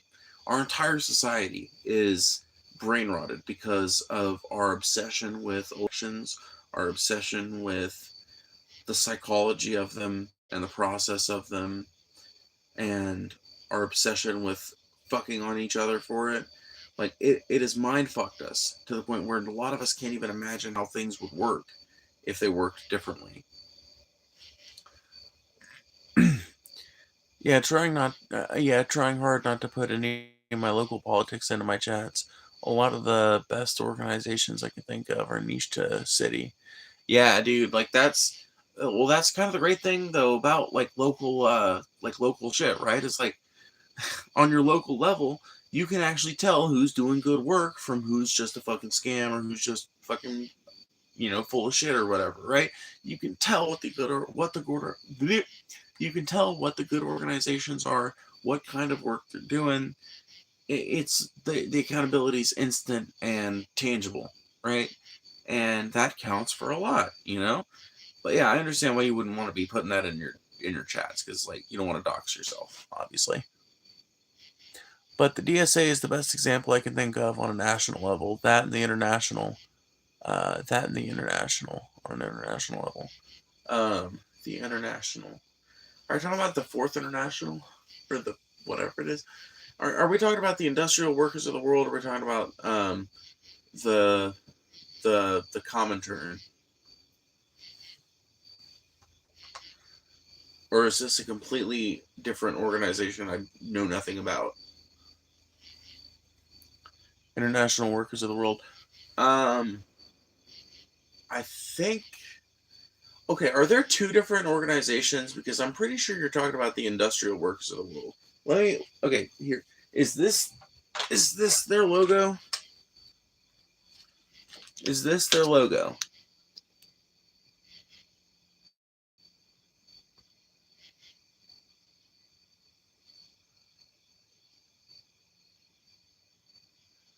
Oh, okay, right on. Well, the reason I asked is because it's wobbly. So I've got that down at least. Um, yeah, solidarity forever for sure. But yeah, no. They are kind of like the continuation of the ideas laid out by the international. Like that's 100% what the industrial workers of the world are trying to do. They're an international labor rights movement that, um, kind of prides itself on being the oldest fully progressive fucking movement in the United States, and we pretty much are. We've been advocating for women to get a fair shake in the workplace since before, uh, honestly, since before a lot of women were advocating for that. Frankly, um, that's been a part of the IWW's charter since it fucking started. You know what I mean? Like, same with equal pay across races. A lot of shit, like a lot of shit that's considered just like, like, hey, this is what you have to believe in order to be any kind of like, even to be a neolib, you got to believe in this shit. A lot of that shit, I'm not going to say it got its start at the IWW, but a lot of that shit, you can find some of the earliest examples you can find of it in broader American culture, in the literature of the IWW. You're right, industrial. Yeah, no, it's yeah, familiar with them. They're super cool. Yeah, join the IWW, folks. They are really a legitimately cool organization that will teach you how to do effective community organizing on a local level. And honestly, if you end up having some wobblies in your area, going out and doing direct action as they call it with your comrades feels pretty fucking dope. Feels pretty good, and it can be super fucking fun. Just like going around putting up posters or something allegedly in Minecraft. Stickering allegedly in Minecraft. Doing those sorts of technically vandalous things, in theory, with your friends in Minecraft can be super fun. You know what I mean? So definitely join the Wobblies.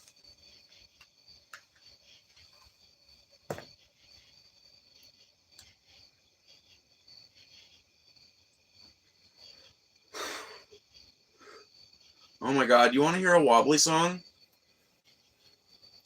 You want to hear a fucking a Wobbly song? One just popped into my head.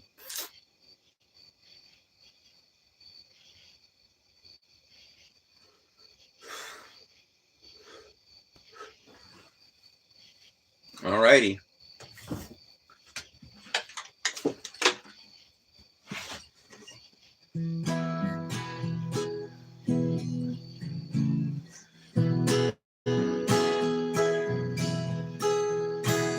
Long-haired preachers come out every night, try and tell you what's wrong and what's right. But when they ask them for something to eat, now they'll tell you in voices so sweet, you will eat by and by in that glorious land in the sky. Work and pray and live on hay, and you'll get pie in the sky when you die. That's a lie!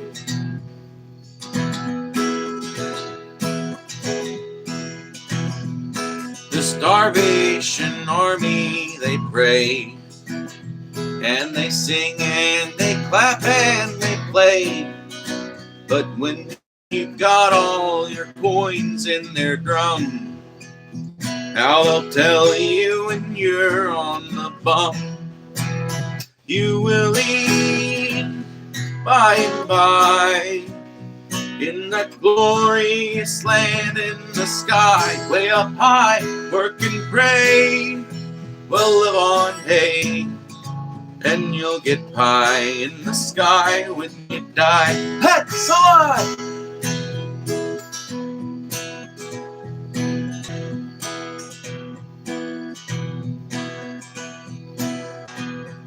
All you workers, stand up and unite.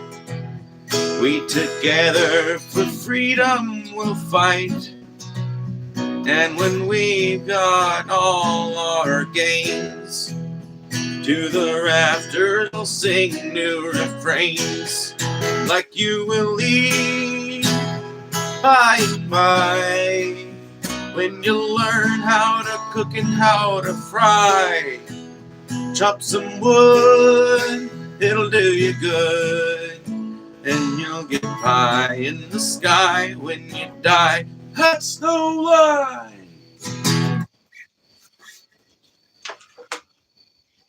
Hell yeah. Good old classic. Wee!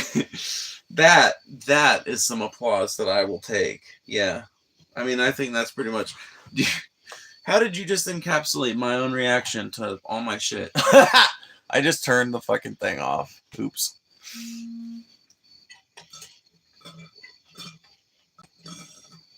I went dark there for a minute. Yeah, we do need some new Workers' People songs. They're always welcomed.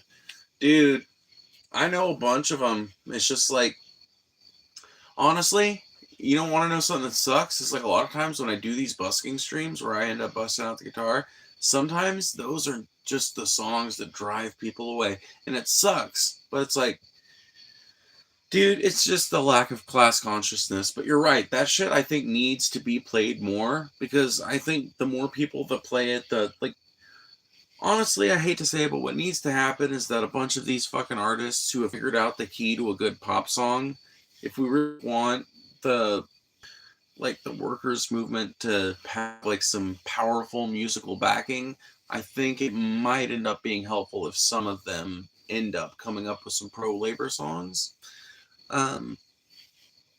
Or maybe covering some, but then again, who knows if the fucking music industry would even let that come out, right? So I think it's still going to always be grassroots shit. It's going to have to come from us, and that means playing songs like that more often. I think the best people songs we get are in conscious rap nowadays. Yeah, for sure. Yeah, like when it comes to like music about like people, yeah, it's pretty much like conscious rap is like where you find it. And it sucks because like back in the day you had conscious rap, but you also had like there was like conscious country, like outlaw country for a long time was like usually pretty leftist, you know what I mean, in tone. In fact, country for a long time could go either way, honestly. Like there was a long time in country where thanks to the outlaw country movement, it became pretty easy to be progressive or leftist of any stripe in country music. And then in the early 2000s, that started to shift. And then it became way more common to be, shit-kicking conservative in the Bush years in country music. And they kind of like, because like conservative people had always like tended to like country more because, like even during the outlaw country era, there was always like some artists in the Highwaymen even were way more like closer to like libertarians than they were lefties, right? So you've got like Willie Nelson's like a full ass lefty, right? He's everything you would want from a comrade, right? And then you've got somebody like what's his name? Why can't I think of his fucking name? He's such a talented artist. Waylon Jennings. He, from my understanding, is more of like a libertarian kind of guy. Johnny Cash, I actually don't know anything about his politics. I literally don't know. I know that he's usually been described as like like, here's what I do know. I know that he sings a lot of like working man songs that are pretty pro working man, anti boss. That tells me that he's a friend to the labor class. And Chris Christopherson, I'm pretty sure, was like an avowed communist at some point. I don't know that, but I know that he once punched Toby Keith because he told him not to play any of that communist shit. So, country lore is so dope, dude. Oh, my heart goes out to Neil Young and Willie. They are still putting it down. Yep, dude. Still to this day, dude. Same with Bob Dylan. I'm pretty sure. I'm pretty sure if that fuck's still alive, he's still out there spreading the good word. Country used to be the best common people music. Exactly, dude. Too few people understand that.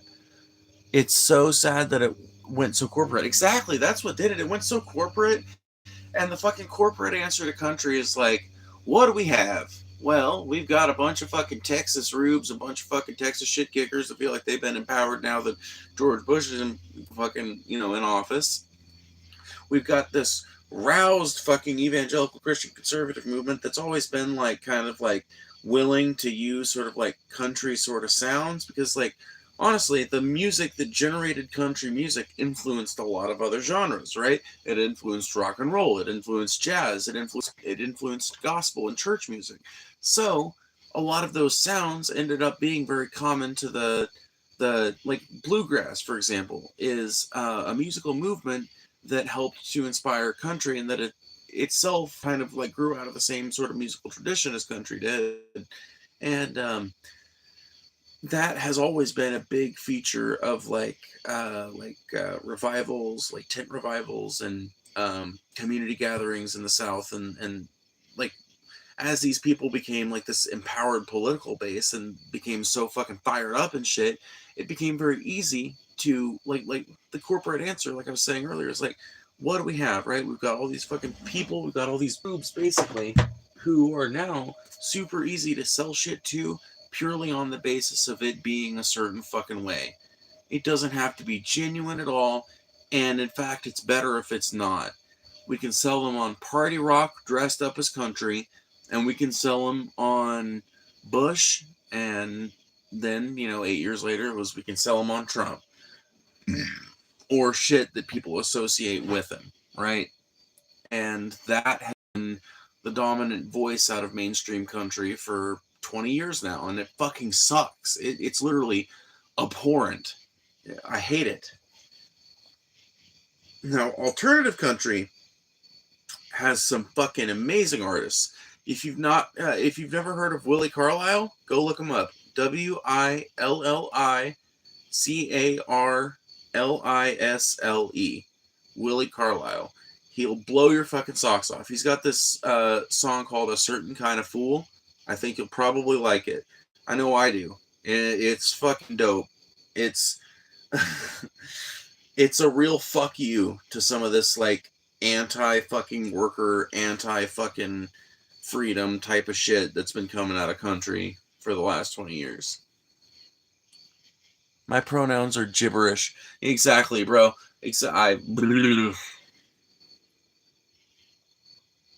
Oh, wait. I thought that was somebody else. Never mind. You're being stupid.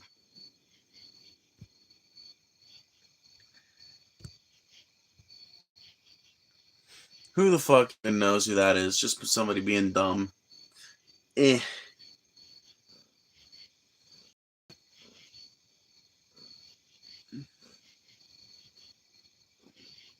Kat, is this comfortable? Are you having fun? Is this enjoyable for you?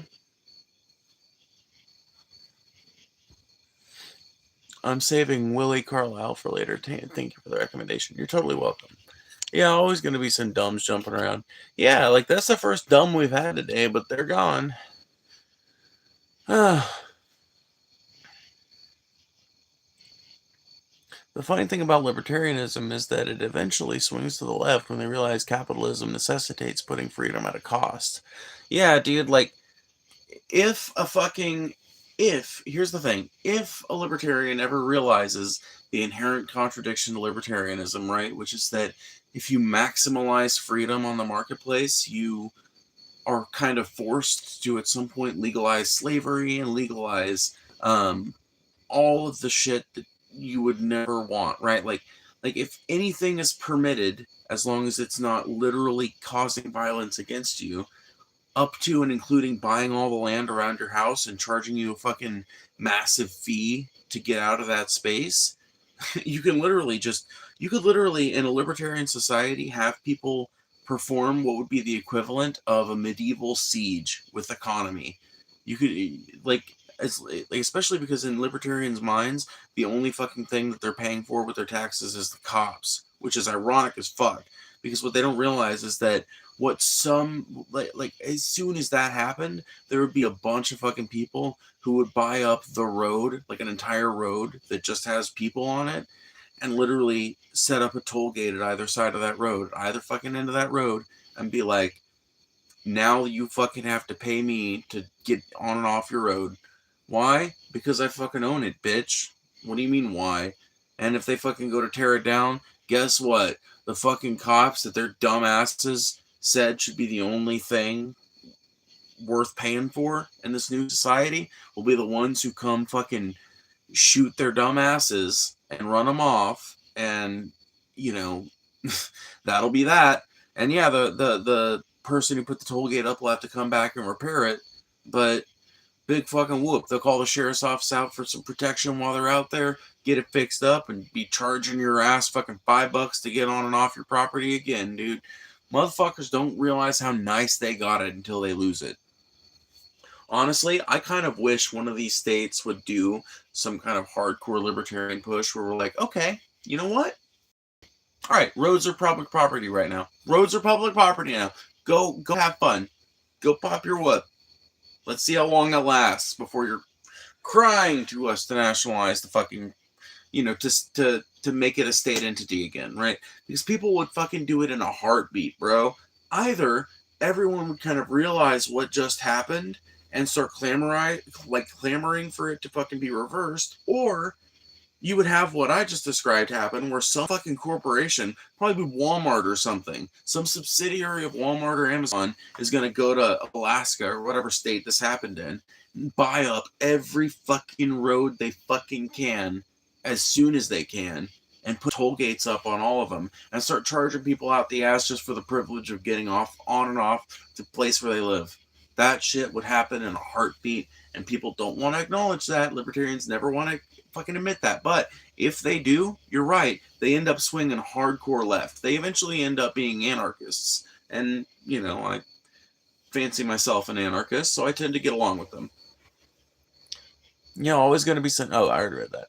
Oh, what's up, Defixed? Good to see you in here again. It's really cool that you're back. I'll be back? Well, right on. In the meantime, I'll talk to my new friend, Defixed. No, I don't know. I don't want to put you on the spot. But yeah, we've been having a really cool conversation here. I don't know how much longer I'll be in because I have to work in the morning. And, it's not super late here, but I try to be in bed by 12 if I can be. But I don't know. Let's see. Already messed that up. Well, I already have a goal there, so we'll see. But yeah, it's been a chill stream tonight. Not a whole lot going on, honestly. Not a whole lot going on.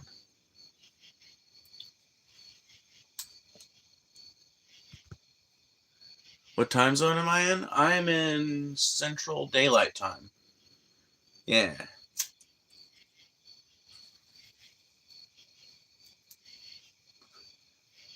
It is 12:03 where I'm at. It just hit midnight, which means I still have plenty of time. Like, I don't go in until 11. My partner doesn't go in until 10:30, so...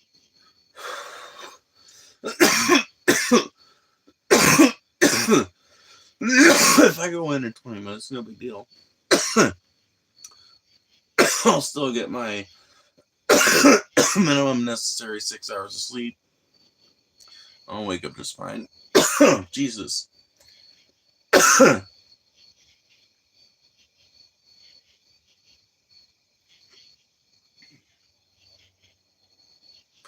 Wee! Yeah, so really, like, if we want to talk about like what you could do to inspire more like workers music, so to speak, more like music for the people, I think it's going to take one or two things, right? It's either going to be a part of this community building that we're talking about, where you're encouraging people to do more stuff with their neighbors, more stuff with their broader communities, and it's just going to come as a natural outgrowth of that, or it can come as a natural outgrowth of that, or it's going to take like Ed Sheeran covering Solidarity Forever or something like that. Although honestly, I wouldn't want Ed Sheeran to do a Solidarity Forever cover. Really, no one needs to do a Solidarity Forever cover. Honestly, the reason I say that is because you can do it, but it doesn't sound right if it's not being done by a chorus. It's meant to be a song that's done by like 40 or 50 people standing on a picket line. And it's also meant to be led by a banjo, but it's not always. Usually when I cover it, it's just kind of like to, I don't know, to show people the song. But a lot of times, like when I'm busking, I don't usually play it. When I'm on here, I don't usually play it. I'll play it if someone specifically requests it, but I usually don't play it. And the only time I do find myself playing it more than that is when I'm at either a union event or I'm at a rainbow gathering. Because when I'm at a rainbow gathering, a lot of people there are pro-left, like they're pro-union, they're pro-labor. A lot of them are some kind of leftists, and it's just very easy to find people who know the song. It's very easy to get a chorus of people going, "Solidarity forever, solidarity forever, solidarity forever, for the union makes us strong." You can find that in the woods, but it's hard to find that out in the world, right? I'm listening to you making some. Oh my god, that's a 50-cent word if I've ever seen one. Let me see. I'm blind as hell. When I'm learning a new word, I have to break it into parts, so forgive me. Okono, or is that okonoma, or okano, okonomi, okonomiyaki, okonomiyaki? Did I pronounce that right? Okonomiyaki, okonomiyaki, okonomi. It sounds like economiyaki. Okonomiyaki. I'm probably not pronouncing that right, but that sounds delicious. I'll take you at your word. We need Chapel Roan to do it. Chappelle. Am I pronouncing that right? There's no way I'm pronouncing that right. She seems good politically as of late. I need to look up who that is and familiarize myself with their music. Oko no Miyaki. Okonomiyaki. Okonomiyaki. Okonomiyaki. Okay, cool. Okonomiyaki. Yeah, I'm usually alright at my pronunciations. It sometimes takes me a minute, but if y'all ever want to test me, just go find some weird Polish words or just go find some weird German words and see if I can do it, because I can usually do it. I usually do an aight job. I've always thought it was a shame that I wasn't taught some languages as a kid, because I think I've got a natural aptitude for them, but listen to her album, The Rise and Fall of a Midwest Princess. I think you'll like it. Okay, yeah, I will check that out. The Rise and Fall of a Midwest Princess. That's a very memorable title, so I think I can remember that. Okonomiyaki is also just called a Japanese pancake. Oh, okay. Okonomiyaki. I kind of like its native name better, though. I kind of like its like like cultural name better. Okonomiyaki. Oh my god. That's just, it rolls off the tongue, doesn't it? Once you figure out how to pronounce it. Okonomiyaki. God. God, I love that. I really like that now. Dude, Black Lark is such a cool fuck.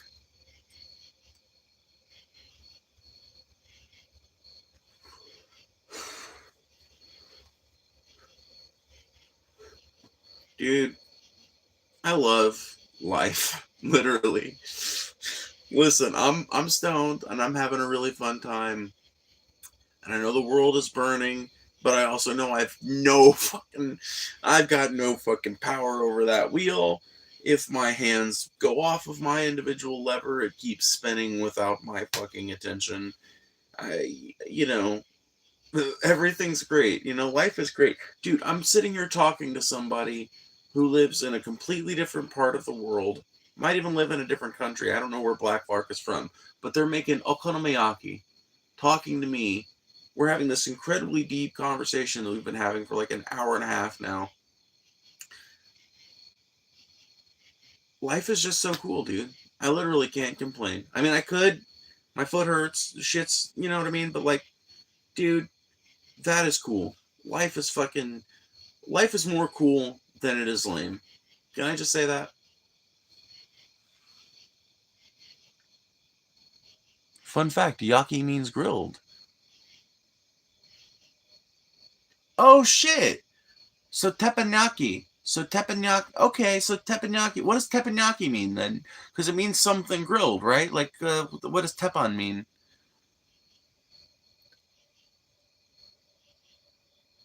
Same. Okonomiyaki is fun to say. It really is. Optimism? I don't even know if it's optimism. It's optimistic nihilism, I think, is a better word for it. I I'm more optimistic now, I guess, than ever. But really, it's not so much optimism as it is like a sense of peace that I've been able to derive from thinking about my condition in the world and my place in the world, where I'm at, where I fit in. It's a place of peace that I've worked really hard to achieve that, in my opinion, just comes from the realization that I am oh so small on this planet. I'm just one tiny, tiny little fucking aspect of everything going on. My life can totally be fucked up. And it really doesn't matter unless I let it matter. And that sounds maybe horribly, I don't know. I feel like that might sound crazy to some people, but like, if no matter how bad my life gets, I could have my home destroyed by a tornado, but if I don't let it turn me into a fucking like, if I don't let it be the end of my world, and I know now, having experienced homelessness, having had to live in a car, having had to live in less than a car a couple of times, I know now that one can survive that, and I know now that I have survived that, and that means the chances are great that I would survive it again. It's like a lot of the fear, I think, that is natural to human life has been drained out of my life. A lot of the trepidation that exists for a lot of people is just not existent for me because, like, for me, I'm doing better now in a situation that would make a lot of people honestly, like, pretty stressed out and pretty fucked. I'm doing better now than I have been in years, you know? Like, yeah, I don't make a lot and I struggle to pay my bills, but I have bills. I have a roof over my head and a job that I've been in good standing with for a year. I don't have a car anymore because my van just finally shot craps and I had to scrap it. But because I've worked this whole year, there's a good chance that I get a tax return next year that I can buy a car with if I haven't bought one by that time. You know, like, I'm in a position where I've got access to my parents' vehicles and I can use them to go to work and to drive my partner to work. You know, like, I've I've got a kid on the way. You know, like, my life is great to me. Like, it's like there's some stuff going against me, so to speak, but it's not stuff that I take super hard. It's like I recognize logically how to solve some of these things. I recognize logically the next steps, you know what I mean? And knowing that makes it really easy to, I don't know, it makes it really easy to like deal with it, even if it is stressful, you know? What the fuck is this? Dude, you just stroll like, listen, I'm gonna cop a point from somebody called Paul's Ego. You just strolled up into a conversation where like five people are sitting around talking to each other about life and like just shit, you know, like we're sitting here talking, right? And rather than sit and listen and try to figure out for yourself what's going on, you demand, like an attention-seeking bitch, to be noticed and to be caught up to speed on the fucking conversation. And now, I don't even remember what the fuck I was talking about, thanks to your little punk ass, because your little smart ass had to fucking sound off in chat. Do you feel better about yourself? Get a nice mountain bike, you could use the exercise. I get plenty of exercise every night in your mom's bed. You don't need to worry about that, bro. Like, I'm sure I'm sure, like, I mean, obviously, like, you hear it every fucking night. So, like, you're not tripping about this information, right? And surely, I mean, you know how I got this fat. That's how you got this fat, motherfucker. I'm talking about what I'm looking at, bro. Are you too stupid to tell what you're like? Listen, are you fucking intelligent to register what your eyes send through your optical nerve to your brain? Are you intelligent enough to know what the word optical means? Am I speaking completely over the head of a child right now? Because I'm getting big, I'm a 12-year-old that just picked up mommy's phone energy off of you. We chill and mellow. Sounds like you could mellow out. Exactly. Black Lark knows. Dude, I'm almost tempted to mod Black Lark up and let them show Mellow the door, because if they're too stupid to figure out what they're listening to or what they're looking at with their own eyes and their own ears and their own fucking brain, they're way too stupid for this motherfucking chat. I will have one viewer up in here before I suffer a retard to be in my chat. I will talk to the wall all night rather than have a dumbass sitting in here.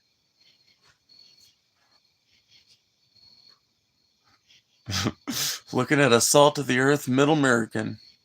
Dude, me too. You know what? Black Lark, you're a good fucking fella. I trust you. Oh no. No. That's not what I'm trying to do. God damn it. There we go.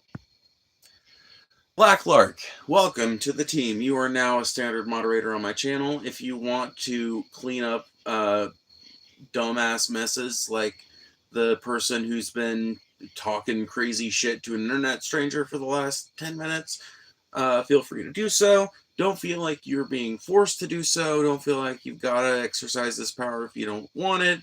And if you don't want it, I'm happy to take it back. But this will give you the option to...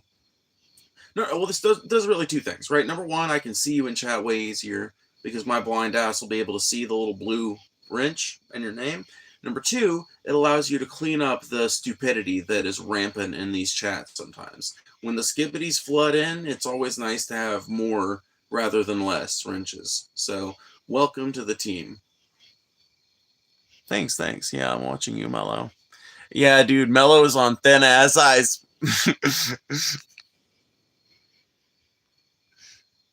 Black Lark touched me inappropriately. Black Lark's about to touch you fucking completely appropriately. Black Lark's about to touch that block button and eliminate your ass from the chat permanently. And fucking, good riddance to bad rubbish, as they say.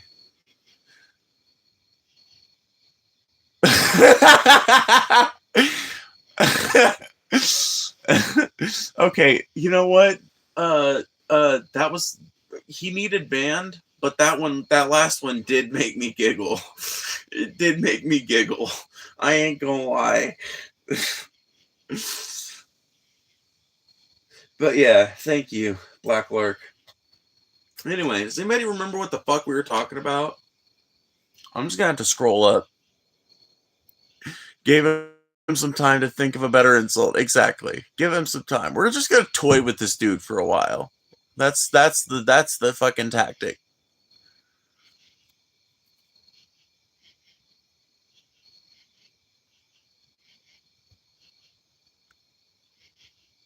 I'm super pessimistic and cynical. I'd like to change my ways because it can make shit miserable. I don't know if you're still listening, Defixed, but yeah,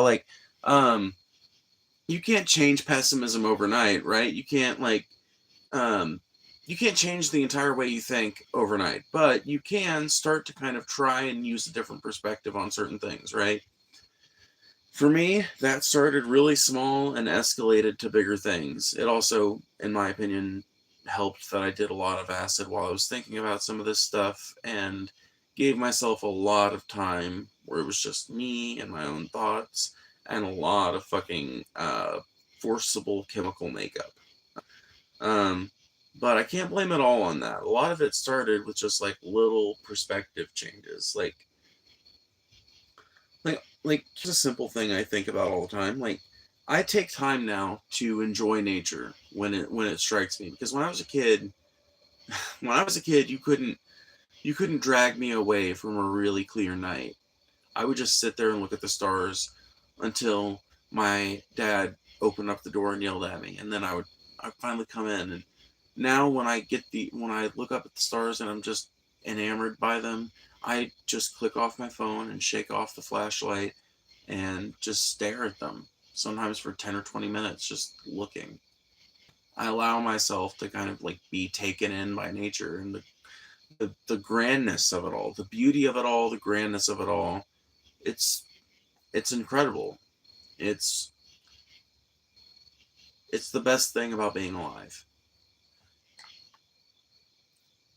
How long? Oh, I'm back. Yes, Mello, you're officially back. I hope you've thought very hard about your actions. Don't be telling lies about Black Clark. Did you get the full Milky Way? Don't get to see shit being in the city. So, out here, we don't get the full Milky Way, but let me tell you a story, and then I'm going to go. But first, I'm not probably not going to go, actually. I will say this. I'm the worst about the Midwestern goodbye, bro. I will tell you guys that I'm about to get off the stream for 45 fucking minutes before I actually get off of it. But let me tell you guys a story. So I go to Rainbow Gatherings, been going to them for like 3 or 4 years now. Didn't go to any this year, and that's the first year since 2021, which was when I went to my first one. And in 2022, yeah, 2022, I had a really profound experience. It was the longest time I ever spent at a Rainbow Gathering. We were up there for the better part of 2 weeks. Um, part of seed camp, and then throughout most of the gathering, and then we finally ended up leaving so we could catch a funeral. But while we were there, on I think it was on the 3rd of July. It was like a beautiful fucking day. We were up in the mountains near Craig, Colorado, in Adams Park, I think it's called. Um, and my night started that like the cool part of my night started that night with my friend and old road dog being like, uh, they wanted to walk around and just fucking explore some shit with me. I was kind of like not really feeling sociable that day for whatever reason. I just wasn't really feeling it. Wasn't fucking feeling the rainbow spirit as hard or whatever the fuck. I don't know what it was wrong with me. But they gave me like half a tab and they're like, hey, let's go exploring. Let's just like go do shit, right? And so I came with them, right? On our way, this is just the craziest shit ever, y'all. I love this shit, right? This is what I love about Rainbow. So we walk across the beautiful ass meadow as the sun's starting to set, and um, it starts to, it's basically nightfall, right? By the time we get down to the main, the main path, the main trail, and we end up at this procrastination station, which is kind of like just a little divot off the path where you can sit down and catch your breath and maybe smoke some weed and uh, do a trade or whatever, get some water sometimes, and just shoot the shit. Sometimes people will busk at them, but they're just there so you can catch your breath or whatever. Basically, there's little like they're like the bus stops of Rainbow, and I was sitting down there at one of those, and this person comes walking up the trail, and dude, it is so fucking crazy. It's such a unique environment being in Rainbow, like because you'll very oftentimes at night hear people before you see them, especially big personalities. You'll hear them, or sometimes like smell them, like the weed they're smoking or the incense they've got burning or whatever, before you actually see them, before they actually come into focus. And that happened, right? So this this kind of like crust punk looking dude kind of comes up the trail and is coming in our little procrastination station zone, and he's like, "Hey, does anybody in this little like spot? Does anybody have like a long sleeve shirt that they would trade me? I've got some acid and or no, he didn't have acid. He's got mushrooms. That's right. He's like, I've got some mushrooms and I've got these Reese's cups so you can eat them on, and I'll trade them all for just a long sleeve shirt because I didn't think it was going to be this cold up here. I didn't pack any sort of like cold weather material. And wouldn't you know it, my luck, right? I wanted to be fashionable for my night out on the rainbow. And so I'd worn my patch vest in addition to my long sleeve, right? And so I took that offer right up. I was like, yeah, dude, yeah, like totally. You can have like, yeah, the shirt. I'm wearing it right now. Is that cool? And he's like, well, I don't want to like take what you're wearing. I don't want to make you cold. And I was like, no, dude, I'll just wear this vest and I'll be fine. Dude, I'm from fucking Missouri. I'm used to the motherfucking cold. I will be totally chill. I will be fine. Like, you don't even need to worry about me. I'm already a little high on acid, so I'm honestly like feeling warmer than I actually am, and I feel like I'm able to rationalize the cold away, right? So it's fine. And he was like, "You sure?" And I was like, 100%. But by the same time he said, I'm sure I was literally handing him the shirt and buttoning up my vest. You know what I mean? And he handed me the fucking Reese's and the mushrooms, and sure enough, I ate them all, handed a couple to my road dog, and then we fucking kept on the way. You know what I mean? We kept on going. We were on the way to a kitchen called Love and Ovens, which the idea behind it is, ooh, we got 60 seconds this time. Take a fat cloud off that crack pipe. Bro, talk about gambling and beer or something. Are you fucking 12, bro? Bro, I'm talking about something so much more interesting than gambling or beer, and you want me to talk about fucking gambling and beer? What are you? You're either 12 or you're 50. Either way. Vamos. He's just heckling. Yeah, you're probably right, but it's still fucking annoying as shit. May God's blessings spare you pain. What's up, Dylan? Haven't seen you in here in a while. It's good to know you're still around. I know I've been liking and hearting your comments. Uh, I usually don't respond to them because, like, I kind of feel like your comments are like I'm not, like, I don't know. I don't have a huge desire to argue with you or anything. So it's like, I think it's kind of interesting that there's a Christian that likes my content and that comments on my stuff. I think the conversation we had was interesting, and I'm sure we'll have more of them. But I don't know. I just kind of like let them sit as like good engagement, you know. But anyway, go on with the story. I want to hear what happens or after you helping them. So yeah, I give them the shirt. They give me the mushrooms and the Reese's. Right? I eat them. My road dog eats them. I start to get even higher. At this point, I'm gonna have a tab of acid and probably like 3 grams of mushrooms, give or take. You start walking up the path, going to this kitchen called Love and Ovens, which normally is this dope ass place whose name befits it, right? As we're walking up the path, there's this person walking back down the path from where Love and Ovens is, and they're all pissed off. They're like acting fucking like vibes not good, bro. Like they're acting fucked. So we asked him, I think it was like my road dog actually, like yelled, it was like, hey, what's up? And they were like, they went off about Love and Ovens and did something, and it wasn't really 100% clear what they were saying, but it was just like, it was clear that they had had some kind of bad experience, and I don't even know if either me or my road dog or the other person that was standing across the way, who will become very relevant in just a moment, even knew or acknowledged like whether or not he was right, wrong, good, bad, whatever. I think all of us just kind of collectively thought, sounds like the vibes aren't very good up there right now. It sounds like something's off in the sauce. Maybe we'll go somewhere else. And so me and my road dog have that discussion, right? We decide to go back, and then somebody across the way that I just mentioned a moment ago is like, hey, were y'all going up to Love and Ovens? And we're like, yeah. And he's like, so, yeah, like, damn, that's where I was about to go. What was that guy saying about it? And my road dog told him the best that they could figure out. The other guy was like, damn, yeah, fuck, I don't really want to go up there now. He's like, I'm really high on acid. I don't think those vibes would be good, bro. I don't know. I just don't want that. And he was like, well, fuck, we're already out here in the mud, both of us. Do you guys want some consolation acid?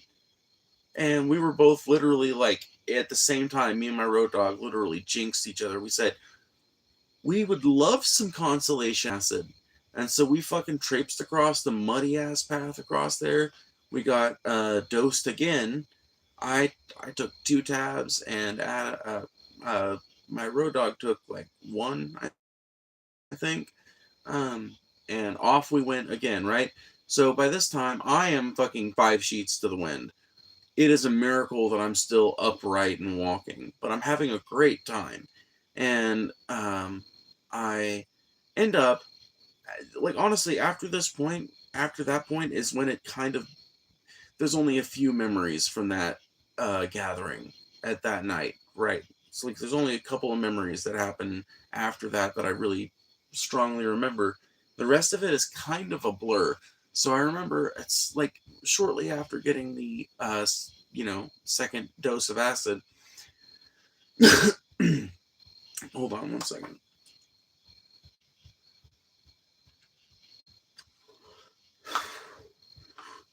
Shortly after getting that second dose, I ended up at a kitchen called Nacho Mama's, which is just dope, homemade, fucking organic ass nachos, good ass shit, really good nachos. And um, I was I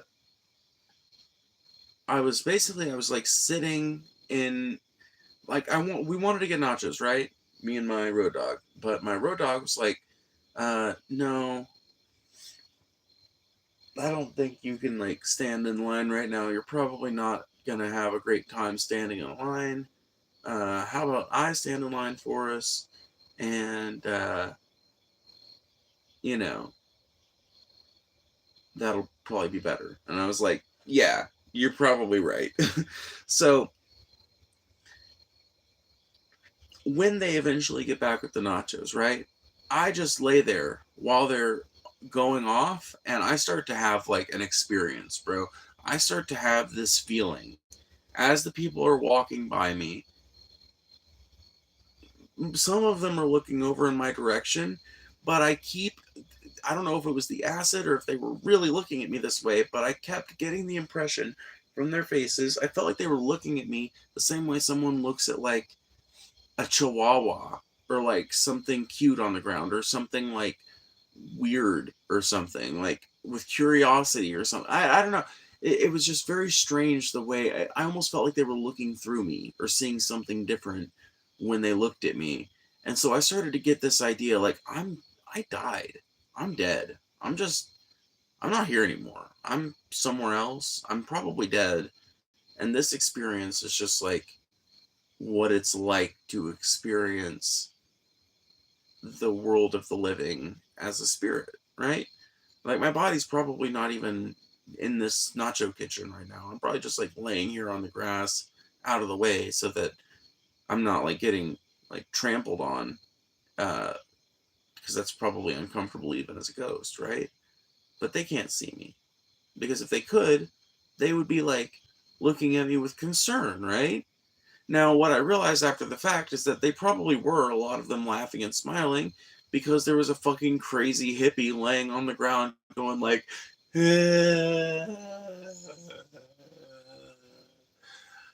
"Wee." You know what I mean? Like, I was, not my proudest moment in terms of like levels of intoxication. So maybe there was a justification there, right? Maybe there was some sort of thing there to be laughing at.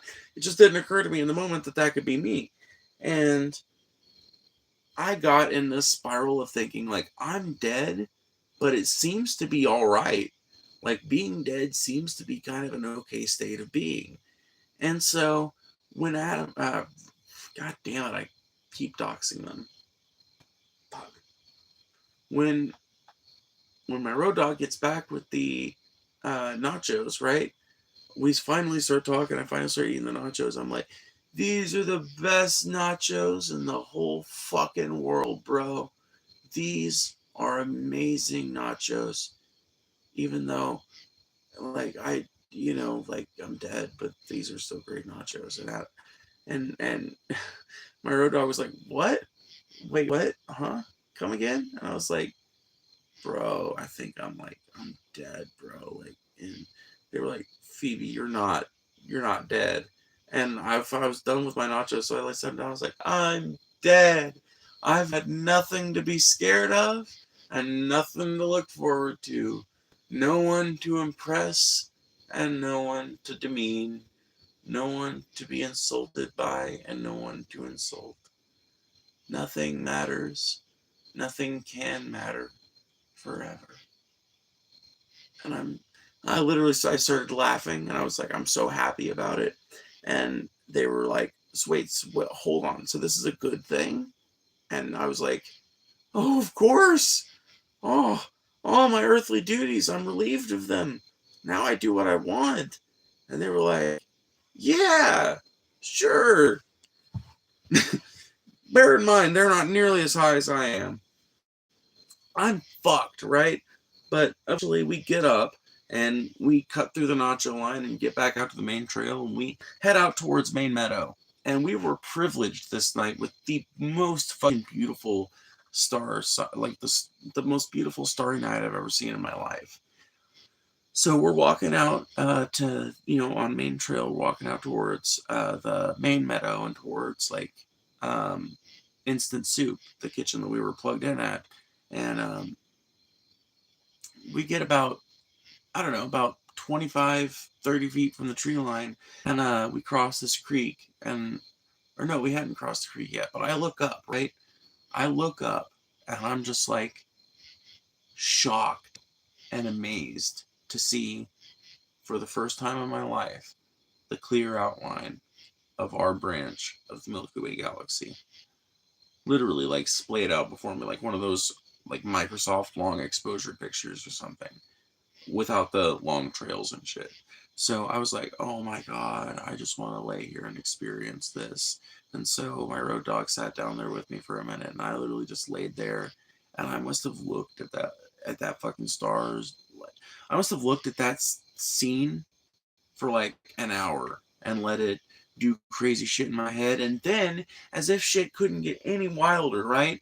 As we're walking back up to Instant Soup, without any light, by the way, because like at a certain point in Rainbow, it just becomes easier to not even bother with a flashlight, and we were pretty much at that point. But as we're walking up, right, the most amazing thing happens. This poi artist, and I don't know, dude. Sometimes this is why I think maybe there is some sort of like divine intention or something out there, because we were going to go from this rainbow directly to a funeral for a friend of mine who was, among other talents, they were a poi artist, a flaming poi artist. And as we're coming up the trail, getting towards the other tree line, this flaming poi artist comes over with their poi lit, and um, they start like doing this complex poi performance for us. And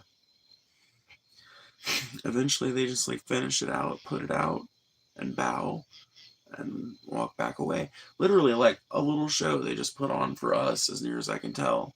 It was like the coolest fucking thing ever. And another thing that happened, and I can't remember if this happened before we went down the main meadow or after, but at some point during this fucking escapade, somebody, it was after nightfall, but somebody came up the meadow where we had just came up with this really cool, like, flowy fucking, like, cape thing with LED lights on it. And they were, like, making it undulate in really cool ways. And they came up and, again, gave us this weird little show. Like, like interpretive dance kind of thing. As near as I can tell, it was just me and my road dog that were the only audience for it. A couple of people that passed by behind us. was really cool.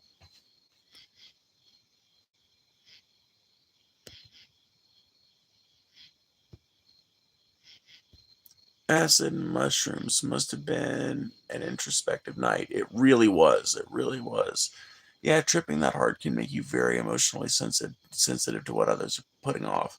It definitely did for me. I was like way more sensitive to it than I normally would be, and it was making me feel things way harder than I normally would. Especially shrooms. Yeah, for me, like shrooms really does put me in the emotional state of connectivity to other people more than acid does. It puts me in touch with other people's emotions. So yeah, I agree with that. Yeah, maybe it was the trip, but maybe you were seeing something deeper in their intentions. Like maybe they were kind of gawking.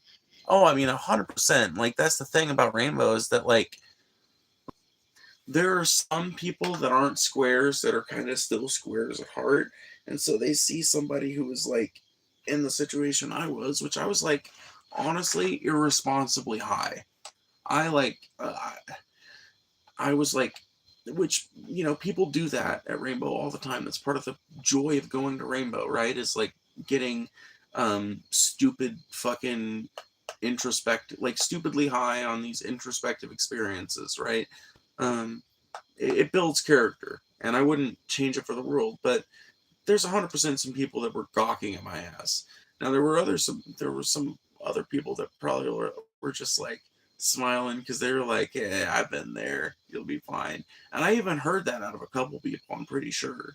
I'm pretty sure after I opened up about my acid-induced Cotard delusion, um, I heard somebody in the line be like, "Don't worry, dude. You're okay. You're totally fine."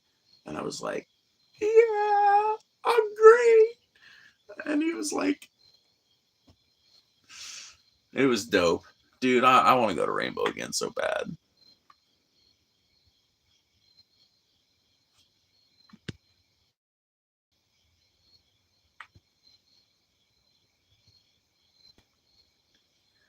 Yeah, it's definitely because you were laying on the ground, but it's also just something different to them. Yeah, for sure. Even though Rainbow is pretty much the only place where you'll see that normally, and it's kind of like that's fine.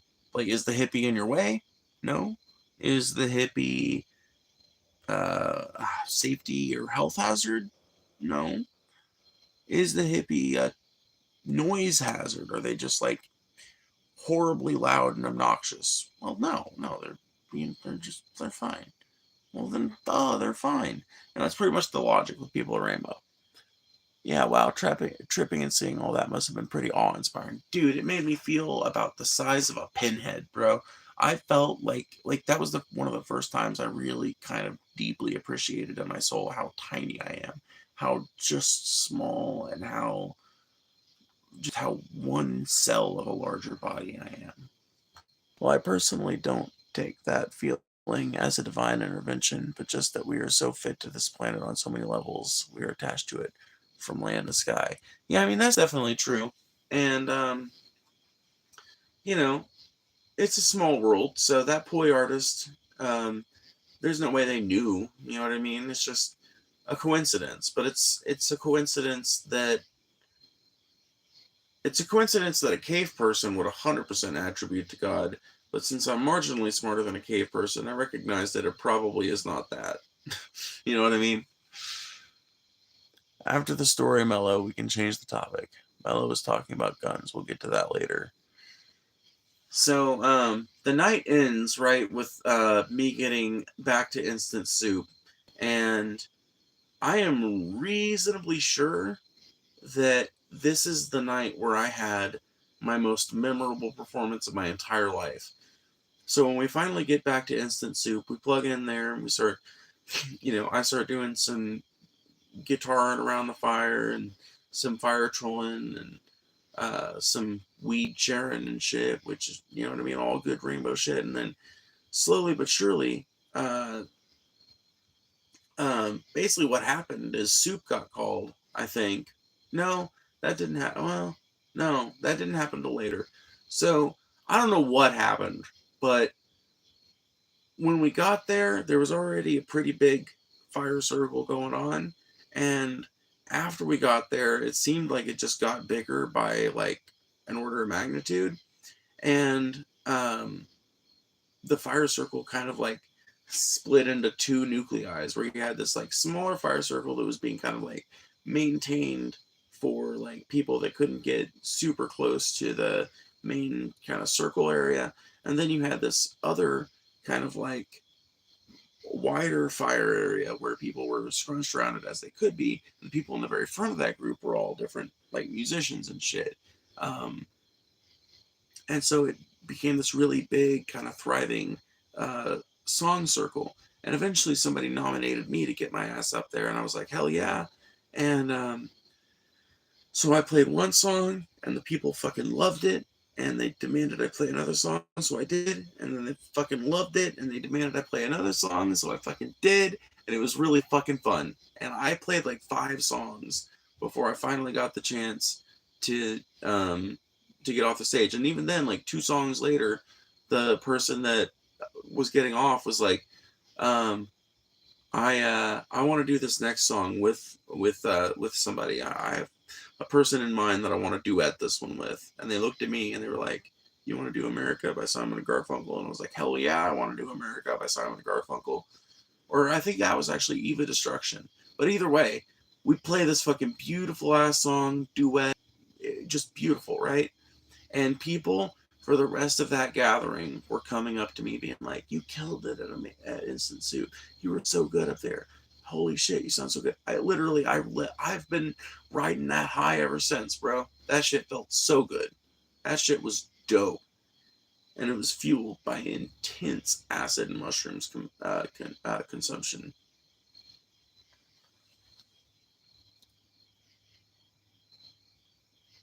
Do you remember what songs you played? I know I played Eve of Destruction. I know I played For an Old Kentucky Anarchist by the Misfits, or not the Misfits, by the Orphans. I know I played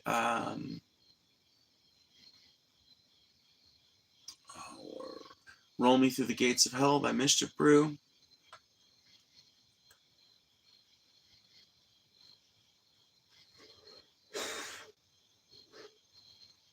And I'm pretty sure I might have played America too, honestly. But I think I might have played that one on my own. Not on my own, but without direct accompaniment. Great thing about Rainbow is that people will come in and out of the circle as they want to. So people will like pass their drum around or pass their bass around if they got one or something. And so, anybody that wants to play usually gets a chance to play. And it was just so cool because at some point while we were playing, they called for soup, right? Instant Soup got a pot of soup ready. They called for free food in the woods. And so suddenly we had this way huger audience right in the middle of one of my songs. It felt amazing. And a bunch of people, when they got their soup, ended up sitting right around the periphery of the fire. It was a night, dude. That was a night to remember. I hope I never forget it. Love America and Eva Destruction. They're both great songs.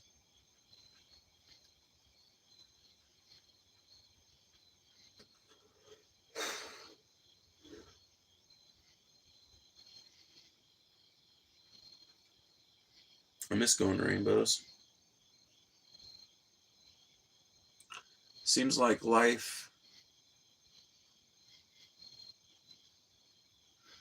is so weird. It's so easy to do some things when you're homeless, and so hard to do some things when you're not. It's like when I was homeless, I had the option at any time if I wanted to like go to anywhere in this country. There's a place in every state where I can make a living and survive. Hell, I've done it on the fucking central coast of Cali. I've beach bummed it there, and if you can make a living as a homeless person in Cali, you can make a living anywhere, bro. Literally. If you manage to fucking survive the killer competitive atmosphere out there, where everybody is just used to seeing homeless people as a fucking feature of their everyday life. If you manage to stand out there enough to get kickdowns, you got it made. But there's, that was an option I always had. living on the road. Um, I always had the option to go to Rainbow. It was just like all I needed to do was make sure I was in the region when seed camp for final location got started, and I could literally be out there the whole time helping to dig shitters and build fucking structures and build camps and getting dosed up for all of it, you know what I mean? And saving it up till the fucking gathering hits, you know what I mean? Like, that's all you had to do. It's totally free to fucking access. There's a bunch of people who just come with their fucking willingness to work, and they end up leaving with more than they came with, you know? And that's a lot of people's story. And like, now that I'm settled down, going to Rainbow is going to be this whole fucking thing. I can't even do it unless I get myself another car, which I'm going to do. But when I do, it's still going to be like, it's probably going to be on the West Coast somewhere. Maybe it'll be in the Midwest if we're lucky. Honestly, I hope it's in Missouri. I'm really going to. I would shit bricks if it would just be in Missouri, because that would be like a 6-hour drive at most, 7-hour drive at max, 8 hours if you really stretch it, but there's no way they'd go that fucking far to the north, so it's going to be like a 6 or 7 hour drive. That would be totally fine in any car that I would buy. But like, this year's gathering was in fucking California and it got broken up, so I don't even know, dude. Rainbow might be in kind of limbo now. I genuinely don't know. It pains me to fucking think that way, but I really didn't hear any updates about it after the incident in uh hell, I don't remember where it was. It was somewhere in California. Being homeless on the West Coast makes sense. It makes sense why there's a lot of homeless people in our major cities out here. Never really heard of this rainbow till today. Definitely have to look into it. Yeah, look up the Rainbow Family of Living Light. There's a welcomehome.org is a good place to start out. Just type in welcomehome.org. I think it should bring it up. Um, and yeah, you can learn all about it. It's very hippy dippy. It's very new age in a lot of ways. And there's aspects of like the spiritual side of it that are kind of like ripped from Native American spirituality. There's problems to it, right? But it's a collective effort by a bunch of people. And so as some of the people that are like old heads and that are proponents of keeping that sort of like old school new age uh, kind of religious attitude towards the gathering alive, as those people die out, I'm sure the attitude will change and the spiritual side of it will be updated to reflect something that's uh, actually conscious. You know what I mean? But um, leaving that aside, the general mission of the gathering, I think, is a really fucking noble one. The stated mission of the gathering is to bring people together to pray for peace and to uh, work together to support that. It's basically a protest movement that works together to occupy national forest land every year for 3 to 4 weeks, usually longer because of cleanup and setup and everything. It's basically a massive peace protest movement that is defined by its lack of hierarchy or leadership. It is completely it's a coalition movement. You know what I mean? Rainbow is completely composed of its kitchens. There is no leader of Rainbow. There's no elected council. There's nothing. It's a movement of people who are united in their common goal of occupying federal land um, to be active for peace and um, community cohesion. And what ends up happening is a lot of people spreading word about um, like the activism that's actually happening on the ground. A lot of people learning, like sharpening their rhetoric on the things that they care about. A lot of really good discussions. Like it really is a good, like it's community building is what it is. It's a form of community building. I think anybody that's a leftist in this day and age would be really fucking benefited from going to Rainbow and watching how it works, because it's an example of how when people work together, shit gets done. That's how shit works at Rainbow. It's like if you like you're walking by a water system that you notice isn't working very well, and you're a person that works with water systems in remote places over in Africa or something, just by happenstance, right? And so you're like, you track down the person who's running the water out there, and you're like, hey, I noticed you've got this problem, this problem. I've got the knowledge to fix it, and like, I see you've got the tools. Would you mind if I help you with it? And they're like, oh my god, yeah, that would be a super big help because it's leaking and shit, and I feel like it's not going through all the filters all the right way. You fix it up, it gets better. It's better for everybody. Nobody gets sick. Shitters, literally, they'll just like a kitchen that needs shitters will literally go to another kitchen and be like, hey, we've got this for anybody that wants to help us dig a shitter. And you go help dig the shitter, and you get the fucking weed or the fucking beer or whatever it is. I'm gonna mute while the train goes by.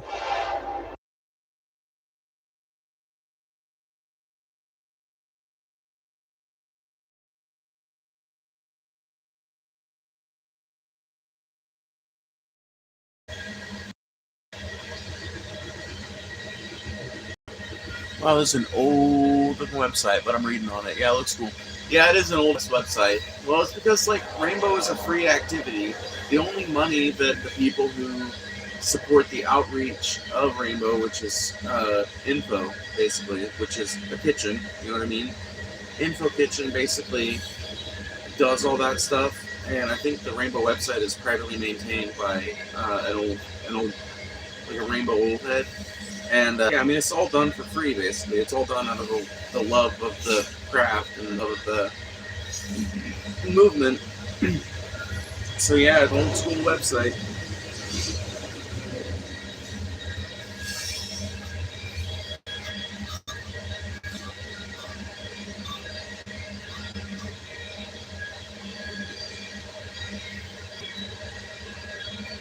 And 2023 was in New Hampshire. Yep, I was at that one. 2023 is Bridger-Teton National Forest. Yeah, they ended up getting kicked out of Bridger-Teton, and I really don't know what happened to it after that, because I used to keep up on my Rainbow News using my Facebook account, but I haven't had Facebook for almost a year now, so now my partner keeps me up on it. Wyoming? Wyoming. Wait, they ended up in Wyoming after Cali? That was this year. 2025 is marked. Yeah, 2025 won't be decided until sometimes doesn't happen until like 2 weeks before time. So, um, now that said, if I could track down the Facebook page for the Rainbow Group, I'm sure there's see at whatever council they would have had after the end of the gathering, there it would have been decided a couple of different ideas as to where to go, and those would usually be known by the Facebook rainbows, but that shit never ends up making it to the website very quickly. So I mean, like I said, it's all updated by hand, and it's all like marked up like old school, so you know, takes time. Yeah, Bridger-Teton National Forest is in Wyoming. Oh, okay. So yeah, I guess that must have been where they moved to, which is weird. I don't know how they did it, but I mean, leave it to rainbows, bro. That's all I say. Well, I'm sorry. I read it wrong. Wait, I'm sorry. I read it wrong. Bridger-Teton National Forest is 2014. Yeah, I didn't think that sounded right.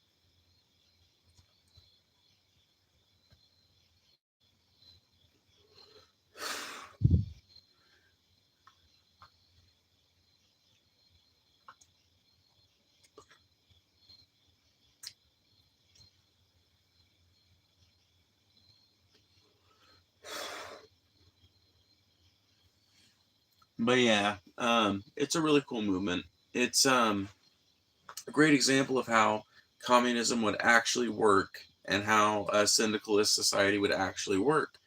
It's literally the example of how that would work if it was set up from the start with the um basically with the idea like we're not going to do violence here. Like, and it would kind of have to come from a shift in people's mindset away from this me type shit, because me people don't work in Rainbow. They get spat out, basically. Sometimes literally. They're just not welcome, right? Like, you can't be me at a Rainbow gathering. You kind of have to be like me you, you know? Um, you have to be able and willing to contribute to the good of all your people, you know? And if you're not able to do that, or if you're not willing to do that, you don't work out in Rainbow, right? And but I think it's a great model of how that sort of thing could work if the culture started to adopt that attitude more broadly, right? Because um, kitchens kind of end up becoming these little communities for the duration of the gathering, because you've got a place that's making and serving food. Obviously, you don't pay for the food. Obviously, you don't pay for anything at Rainbow. That's the fucking thing about it. You pay for Rainbow and your work to help make it work. If you're plugged in at a kitchen, you fucking gather wood for it every day. You don't have to gather a shit ton, because everybody else is gonna be gathering a little wood too. But you gather a little bit of wood to thank them for making the great fucking soup. You know what I mean? And keeping the water clean and all that shit.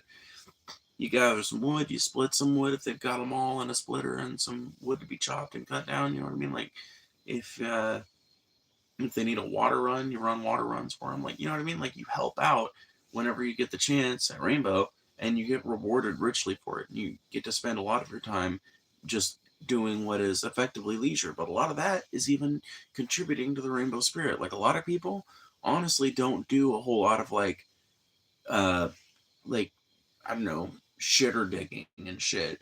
Now, I will say one thing that pretty much everybody does, even a lot of the people who their main a lot of those people will still gather wood, or uh, share their weed or whatever. You know what I mean? Like, there's all sorts of ways that you can contribute to the good vibes at Rainbow, and all sorts of people find their niche at it. It's really, are you generous and willing to make the vibe better? Then you're gonna last at Rainbow. You can do it with your muscles, you can do it with your mind, you can do it with your fucking weed, you can do it with your fucking music. But you're gonna do it somehow. You can do it with your art. You're gonna do it somehow though, or you're not gonna work out a Rainbow. And that's how Rainbow works, is because everybody collectively works towards one another's enjoyment of life. Um, these little communities get set up, people get familiar with their neighbors, people wear out little paths to their little campsite, and people look out for one another. It's like a microcosm of what society would be like in a truly communist place, where resources are distributed like among like. You know what I mean? Like, it it is, going to rainbow gatherings is what informed me as to how communism, like a different, or at least maybe not communism, but a different form of resource distribution, a resource-based economy might work, or how like some kind of, yeah, communist society would actually work. It's like, the only part the rainbow is missing is the tilling of the fields, right? But all of that shit, I mean, if you've got if you've got 100 people in like if you've got 100 people in a settlement, right, and they're all working towards one another's collective benefit, and that includes doing some stuff on the garden or whatever, you're gonna have fucking plenty of food. And then, like, you just, like, every community, you know what I mean, splits that food up into the individual communities that make it up, and people make up food at a central location, and you get some food. You know what I mean? Like, it makes it very easy to see how it works. And if you want to start your own thing, like, you do it. You know what I mean? Like, you do it, and you take some of the, like, personal use pile, and you start making meals for the people. You know what I mean? Like, the only rule in that sort of society would have to be that, like, anything produced by collective labor must be collectively enjoyed. That doesn't mean that every bowl of soup has to be divided up between every person, but that means every person must be allowed access to the soup created from the potatoes that they helped grow. You know what I mean? So that means if you're gonna take from the collective pile because you don't trust the cooking of whatever, you know what I mean? Like, you've got to at least let other people eat the soup too. And that I think would be a hard hurdle for a lot of people to get over. You removed my comment, control freaks. Get over it, kid. Just follow the decorum, listen, and chat. It's not too hard. It literally is not hard at all. We're talking about Rainbow and other gatherings right now. Yeah, exactly. What is a person who can't work? I don't know. What's a person who can't stay on fucking topic?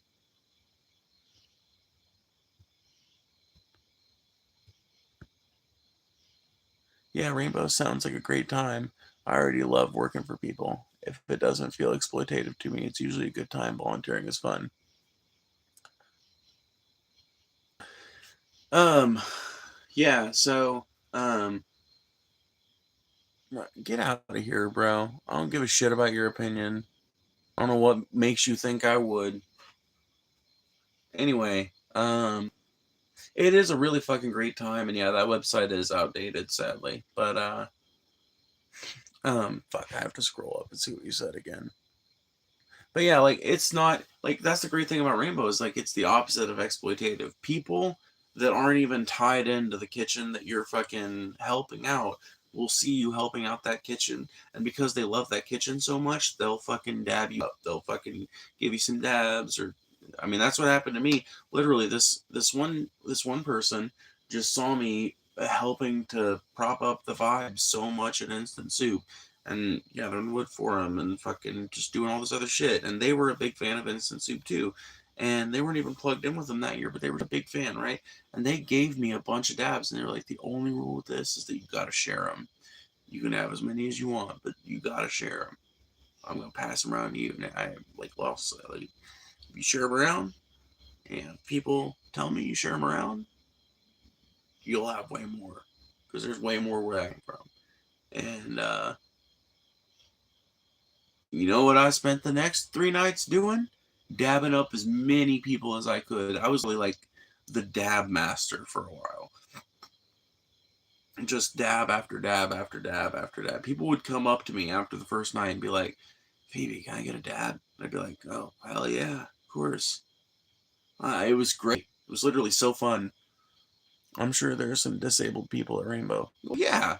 Like, that's the thing. Is like, at Rainbow, everybody can contribute in a unique way. So, like, let's say you've got limited mobility, right? Let's say you can't really, like, if you're too disabled, you probably aren't able to get into Rainbow, and that's just kind of a sad fact of having a gathering that's out in the national forest, right?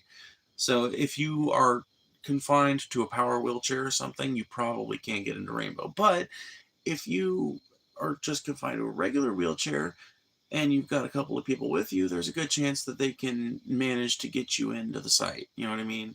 They can either carry you or something. And if you're in that situation, then what you do is you just, um, well, basically, there's a few different jobs you can do, right? So like you can fire troll if you're somebody like in that position, you can fire troll, which is just maintaining the fire and shit. You can't gather your own firewood, but you can fire troll and you can let people know when it needs more wood and shit. You can do that, right? You can help cook in a lot of kitchens, you know what I mean? Um, you can I mean, you can share weed if you're a stoner, you can always share your weed, and people will literally just give you weed because you share weed, and they know you'll share that.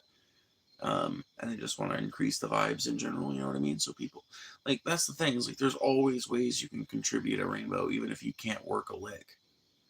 And honestly, if you're genuinely disabled and you just can't do a whole lot of shit, most people at Rainbow are like, they want to help you out. They want to make sure you're having a great time because Rainbow is all about like inclusivity and fucking, you know, fucking peace and hippie shit. when you try and exclude people because they're disabled.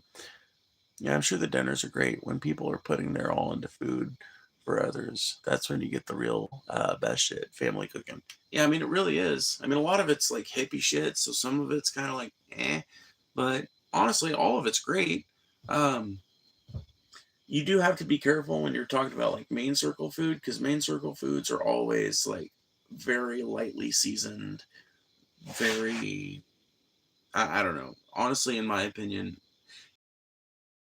thing I could do at a future rainbow would be carry with me a little sack full of spices and shit to doctor up the main circle food because that's meant to be as edible for as many people as possible because a bunch of the people who originally started rainbow and went to the first 10 rainbows are like old as the hills now because some of them were in their 40s when they went to their first rainbow, and so now like there's some of them that are legit in their like 90s. You know what I mean? So